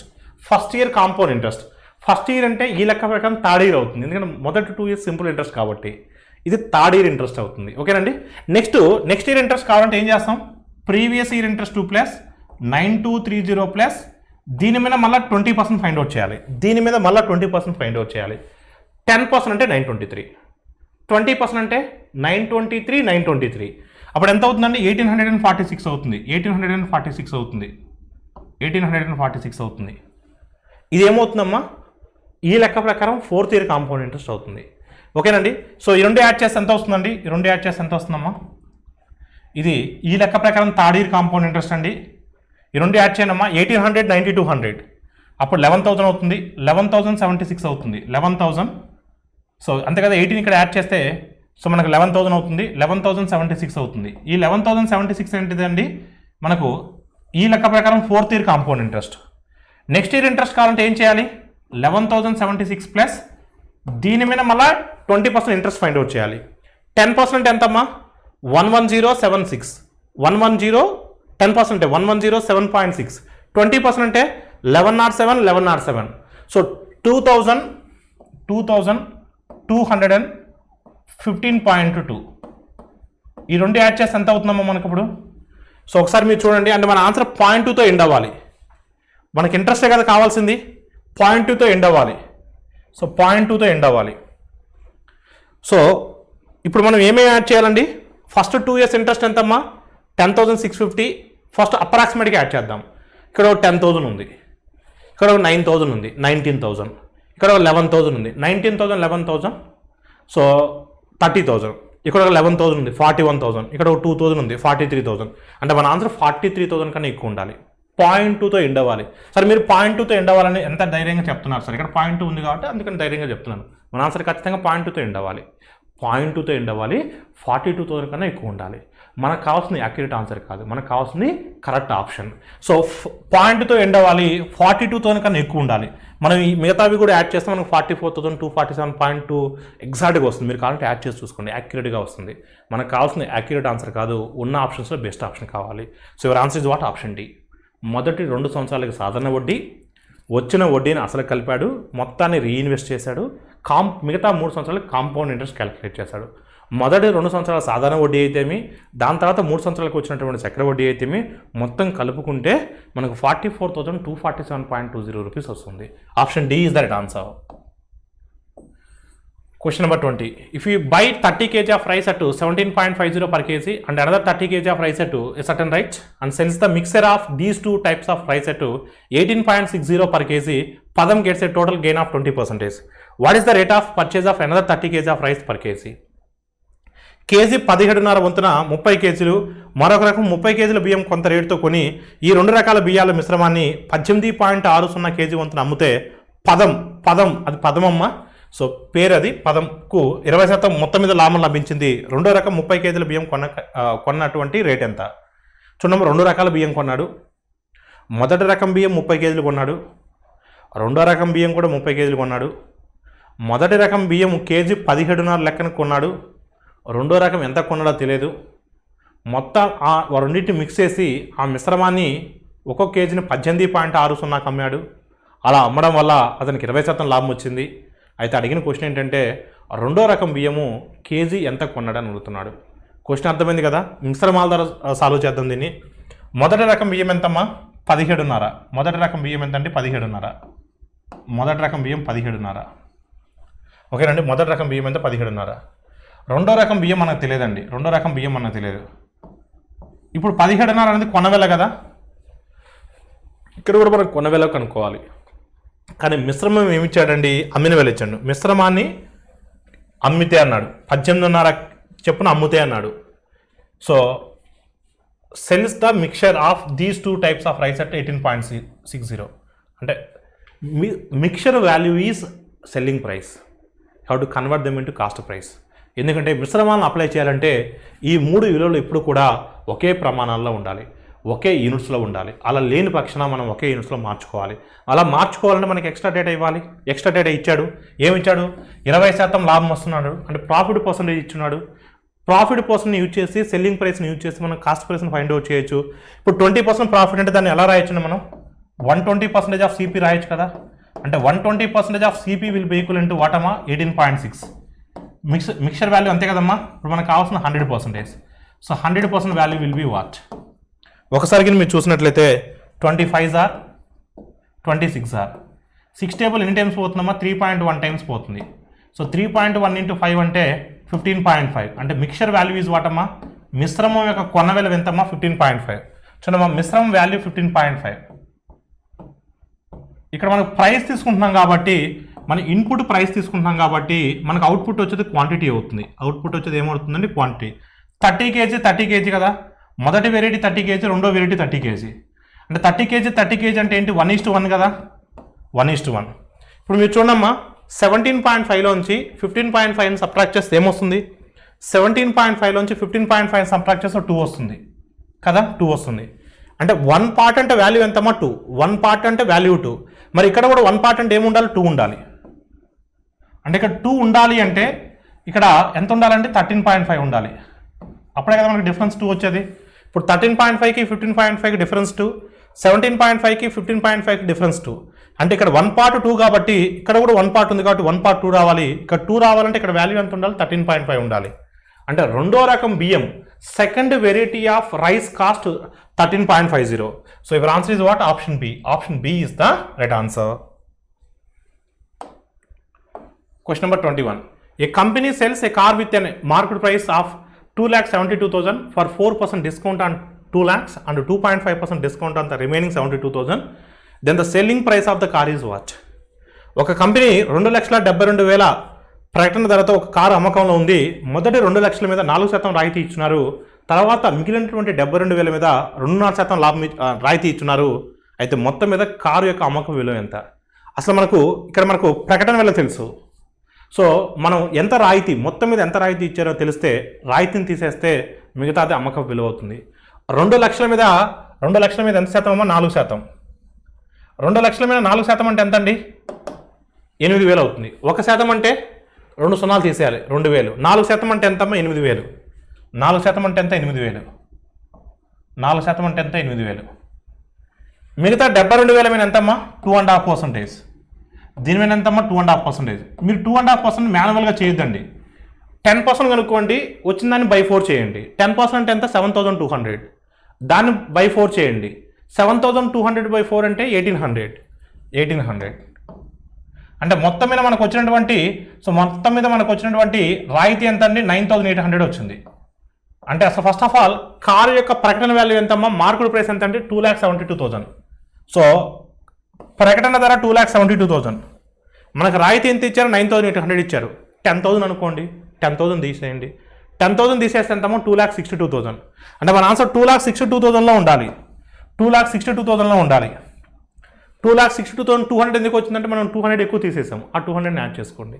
So your answer is what? So 2,62,200. Option D is the right answer. Question number 22. ABCD is a parallelogram. AB is equal to 15 centimeters, BC is equal to 12 centimeters, angle ABC is equal to 60 degrees. Then what is the area of the parallelogram? ABCD ఒక సమాంతర చతుర్భుజం. AB is equal to 15 సెంటీమీటర్లు, BC is equal to 12 సెంటీమీటర్లు మరియు angle ABC is equal to 60 డిగ్రీలైన ఆ సమాంతర చతుర్భుజం యొక్క వైశాల్యం ఎంత? సమాంతర చతుర్భుజం parallelogram. So opposite sides are parallel to each other. Opposite sides are parallel to each other. ABCD is a parallelogram. ABCD is a parallelogram. So here AB is equal to 15, BC is equal to 12. They given adjacent sides. They given adjacent sides. And they given adjacent sides including angle. They given adjacent sides including angle. So angle ABC is equal to what? 60. So what is the area of the parallelogram? Product of the adjacent angles, adjacent sides, product of the adjacent sides into including sine of including angle, sine of including angle. So గుర్తుపెట్టుకున్నామా, జనరల్గా మనకు base into height అని చెప్పుకుంటాం ప్యారలాగ్రామ్కి. అప్పుడు base height ఇచ్చినప్పుడు base height ఇస్తే area of the ప్యారలాగ్రామ్ అంటే సమాంతర చతుర్భుజం యొక్క వైశాల్యము అంటే భూమి ఇచ్చి ఎత్తిస్తే భూమి ఇంటి ఎత్తు. కానీ అడ్జసెంట్ సైడ్స్ పక్క భుజాలు ఇచ్చి ఆ రెండిటికి సో ఉన్నటువంటి కోణం ఇచ్చినట్లయితే అప్పుడు మన ఆన్సర్ ఏమవుతుందంటే product of the adjacent sides into sine of including angle. ఓకేనండి. సో ఇప్పుడు 12 into 15 అంటే ఎంతమ్మా? 180. 180 ఇంటూ సైన్ 60. సైన్ 60 అంటే √3/2. సైన్ 60 అంటే ఎంత అంటే √3/2. సో 2 ఎన్ని టైమ్స్ అమ్మా? 90 times. So your answer is what? 90√3. Your answer is what? 90√3. So 90√3 is the right answer. Option A is the right answer. Question number 23. In the map below ABCD is a rectangle. AB is equal to 8, BC XY is a square, XY is equal to 4, DE is equal to C is equal to 9/2. Then what is the total area of the following map? క్రింద ఇవ్వబడిన పటంలో ABCD ఒక దీర్ఘ చతురస్రము, AB is equal to 8, BC XY is a చతురస్రము, XY is equal to 4, DE is equal to C is equal to 9/2 అయితే ఈ క్రింది పటం యొక్క మొత్తం వైశాల్యం ఎంత? సో ఈ క్రింది పటం యొక్క మొత్తం వైశాల్యం ఎంత? ఇక్కడ ABCD అనేది దీర్ఘ చతురస్రము, BCXY అనేది సో చతురస్రము అయితే సో ఈ చిత్రం యొక్క వైశాల్యం ఎంత చూడండి అమ్మా. So AB is equal to 8 అంటే ఇది 8 అయినప్పుడు ఇది కూడా 8 అవుతుంది. సో BC 4 అన్నాడు. ఓకేనండి. DE is equal to CE అన్నాడు. DE is equal to CE, that will be equal to 9/2. That will be equal to 9/2. So ఇచ్చింది 9/2నే కదా? ఎస్, 9/2. నో అప్పుడు ఇది కూడా 9/2 అవుతుంది. సో DC అనేది ఒక త్రిభుజం అవుతుంది. మనం ఎత్తుకని కనుక్కున్నట్లయితే భూమి తెలుసు కాబట్టి, బేస్ తెలుసు కాబట్టి హైట్ కింద ఫైండ్ అవుట్ చేస్తే అప్పుడు త్రిభుజ వైశాల్యం తెలిసిపోతుంది. ఆల్రెడీ మనకి ఇక్కడ రెక్టాంగిల్ యొక్క లెంత్ బ్రెత్ తెలుసు. సో స్క్వైర్ యొక్క సైడ్ తెలుసు కాబట్టి ఈ ఏరియా మనకు వచ్చేస్తుంది. మనం త్రిభుజం వైశాల్యం కనుక్కోవాలి. ట్రయాంగిల్ ఏరియా ఫైండ్ అవుట్ చేయాలి. ట్రయాంగిల్ ఏరియా ఫైండ్ అవుట్ చేయాలంటే మనకు బేస్ తెలియాలి, హైట్ తెలియాలి. బేస్ తెలుసు కానీ హైట్ తెలియదు. హైట్ ఫైండ్ అవుట్ చేయాలి. కాబట్టి ఇక్కడ ఒకసారి మీరు చూసినట్లయితే ఇది కూడా 9/2 అవుతుంది. ఇది కూడా ఏమవుతుందో 9/2 అవుతుంది. చూడండి ఇక్కడ మనం మీడియన్గా డ్రా చేసినట్లయితే అప్పుడు ఇది 4 అవుతుంది, ఈ పార్ట్ 4 అవుతుంది. సో ఈ పార్ట్ 4 అవుతుంది, ఈ పార్ట్ కూడా 4 అవుతుంది. మనకి ఇది కావాలి. ఇది రైట్ యాంగిల్ కదా. సో ఒకసారి మీరు చూస్తే అండర్ రూట్ ఆఫ్ మనకి ఆపోజిట్ సైడ్ కావాలి. హైపోటెనస్ తెలుసు, అడ్జసెంట్ సైడ్స్ తెలుసు. 9/2 హోల్ స్క్వేర్ అంటే 36/4. 9/2 హోల్ స్క్వేర్ కదా. 9/2 హోల్ స్క్వేర్ అంటే 81/4 మైనస్ సో 4 స్క్వేర్ అంటే ఎంతమ్మా? 16. అప్పుడు ఎంత అవుతుందండి? 416 టైమ్స్ 64 కదా. 81 నుంచి 64 సబ్ట్రాక్ట్ చేస్తే ఎంతండి? 81లో నుంచి 64ను సబ్ట్రాక్ట్ చేయాలి. అప్పుడు ఎంత అవుతుందండి? 17 అవుతుంది. అంటే √17/2 అవుతుంది. ఆ 4 బయటకు వస్తే అండర్ రూట్లోంచి 4 బయటకు వస్తే 2 అవుతుంది. అంటే మనకు ఎత్తు, త్రిభుజం యొక్క ఎత్తు ఎంత అవుతుందమ్మా? √17/2 అవుతుంది. √17/2 అవుతుంది. ఇప్పుడు మీరు చూడండి, దీర్ఘ చతురస్రాకారం యొక్క వైశాల్యము రెక్టాంగిల్ ఏరియా అంటే so length into breath 8 into 4. 8 into 4 అంటే 32. So rectangle area is 32. Rectangle area is what? 32. Square area అంటే ఏంటమ్మా? So side into side. So ఎంత అవుతుందంటే 4 into 4 16 అవుతుంది. 4 into 4 16 అవుతుంది. అంటే రెక్టాంగిల్ ఏరియా తెలుసు, స్క్వైర్ ఏరియా తెలుసు. మనకు ట్రయాంగిల్ ఏరియా ఫైండ్ అవుట్ చేయాలి. ట్రయాంగిల్ ఏరియా ఎలా ఫైండ్ అవుట్ చేస్తాం? Half into base into height. Base ఎంతమ్మా? 8. హైట్ ఎంతమ్మా? √17/2. సో 2 2s 4 2s అంటే 2 √17 వస్తుంది. ఇప్పుడు చూడండి మొత్తం ఇది ఎంతమో 48 ప్లస్ 2√17 ఇప్పుడు 2ని కామన్ తీస్తే ఏమవుతుందండి? So 24 plus √17 2 into 24 plus root 17 2 into 24 plus root 17. Yes, option B is the right answer. Question number 24. The length of a square meadow is 12 meters and one of the two curves of two corners to this meadow tied with along a rope of 5 meters, another 2 meters long rope. Then what is the ratio between the area where the cows graze and the area where the cows doesn't graze? So ఒక చతురస్రం గడ్డి మైదానం యొక్క పొడవు 12 మీటర్లు. ఈ మైదానానికి 2 మూలల 2 ఆవులను, ఒకటి 5 మీటర్లు మరొకటి 2 మీటర్ల పొడవు గల తాడుతో కట్టాము. అయితే ఆ ఆవులు ఆ గడ్డి మైదానంలో గడ్డి మేసిన భాగానికి గడ్డి మేయలేని భాగానికి గల మధ్య గల నిష్పత్తి ఎంత అంటున్నాడు. సో ఒకసారికి మీరు అబ్జర్వ్ చేసినట్లయితే ఇక్కడ ఆల్ ఆఫ్ యూ చతురస్రాకారంలో ఉంది. స్క్వైర్ ఎంతమ్మా? సైడ్ ఎంతమ్మా? 12. సో సైడ్ 12 అంటే ఏరియా ఎంత అవుతుందండి? 144 అవుతుంది. టోటల్ 144 అవుతుంది. ఒక కార్నర్లో ఒకదాన్ని టైట్ చేసాం, మరొక కార్నర్లో మరొకదాన్ని టైట్ చేసాం. సో అది దాని యొక్క ఒకదాని రేడియస్ ఎంతమ్మా? 5. అంటే ఈ యొక్క సెక్టార్ అది అంటే ఈ ఏరియా వరకు అది గ్రేజ్ చేయగలదు. మరొకటి ఏంటమ్మా? So only 2. దీని యొక్క రేడియస్ 5 కాబట్టి దీని యొక్క రేడియస్ 2. సో ఈ ఏరియా వరకు అది గ్రేజ్ చేయగలదు. ఈ గ్రేజ్ చేసినటువంటి అంటే గడ్డి మేసినటువంటి వైశాలానికి గడ్డి మేలైనటువంటి వైశాలానికి నిష్పత్తి ఎంత అడుగుతున్నాడు చూడండి. ఫస్ట్ గడ్డి మేసిన దానికి చూద్దాం. మేసిన దాన్ని ఫైండ్ అవుట్ చేద్దాం. మేసిందంటే ఎంతమ్మా? మేసిందంటే మనకి ఎంత వస్తుందండి? సో 1/4. ఎందుకంటే ఈచ్ యాంగిల్ 90 degrees ఉంటుంది కాబట్టి 90/360 అంటే 1/4. So 1/4 πr square. పై అంటే ఎంతమ్మా? 22/7. పై అంటే ఎంత? 22/7 6 స్క్వేర్. ఫస్ట్ ఎంతమ్మా? 5 స్క్వేర్. నెక్స్ట్ ఎంత అండి? 1/4 πr square. 1/4 into 22/7 into 2 square. 2 square అంటే ఎంతమ్మా? 4. 4కి 4 క్యాన్సిల్ అవుతుంది. ఇక్కడ మనకు 4కి 4 క్యాన్సిల్ అవుతుంది కాబట్టి సో ఇక్కడ 22/7 కామన్ తీసేద్దామా? సో 22/7 కామన్ తీసేస్తే మనకి ఏం మిగులుతుందండి ఇక్కడ? సో 25. సో 25/4 ప్లస్ 1 అంటే ఇప్పుడు 29/4 అవుతుంది. So 2 2s are 2 11s are 11 into 29 11 into 30 330 330లోంచి ఒక 11 తీసేస్తే 319. సో 319/14. ఇది ఏంటండి? గ్రేజ్ చేసినటువంటి ఏరియా. ఇది గ్రేజ్ చేసినటువంటి ఏరియా. గ్రేజ్ చేయింది అంటే మనకి ఎంత వస్తుందండి? గ్రేజ్ చేయింది అంటే టోటల్ ఏరియా అంటే 144లో నుంచి సో ఈ 319/14ని సబ్ట్రాక్ట్ చేయాలి. ఓకేనమ్మా? మొత్తం ఎంత? 12 కదా. 12 into 12 అంటే 144. Total area 144. టోటల్ ఏరియాల నుంచి గ్రేజ్ చేసినటువంటి ఏరియాని తీసేస్తే మనకు గ్రేజ్ చేయలేనటువంటిది మనకు వస్తుంది.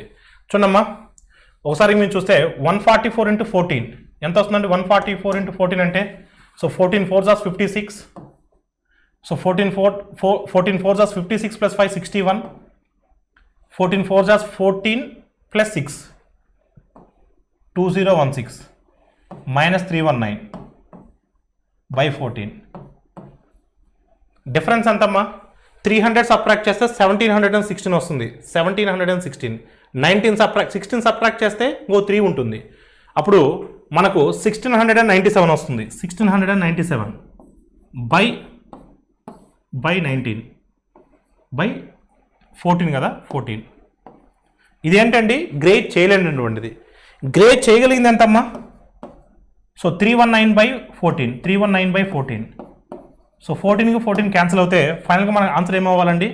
319 ఇంటూ యాక్యురేట్గా చేయాలంటే సో మనకు ఇది క్యాన్సిల్ అవ్వదండి. ఏ టేబుల్ కూడా క్యాన్సిల్ అవ్వదు యాక్యురేట్గా చేయాలంటే. సో మనకు ఫైనల్గా 319:1697 వచ్చింది. కానీ ఆప్షన్ ఉందా అంటే ఆప్షన్ లేదు. కానీ ఉన్న వాటిలో బెస్ట్ ఆప్షన్ సెలెక్ట్ చేయాలి. చూద్దాం. ఇప్పుడు 319 5 టైమ్స్ అంటే ఎంత? 319 5 టైమ్స్ అంటే ఎంత? 1595 వస్తుంది.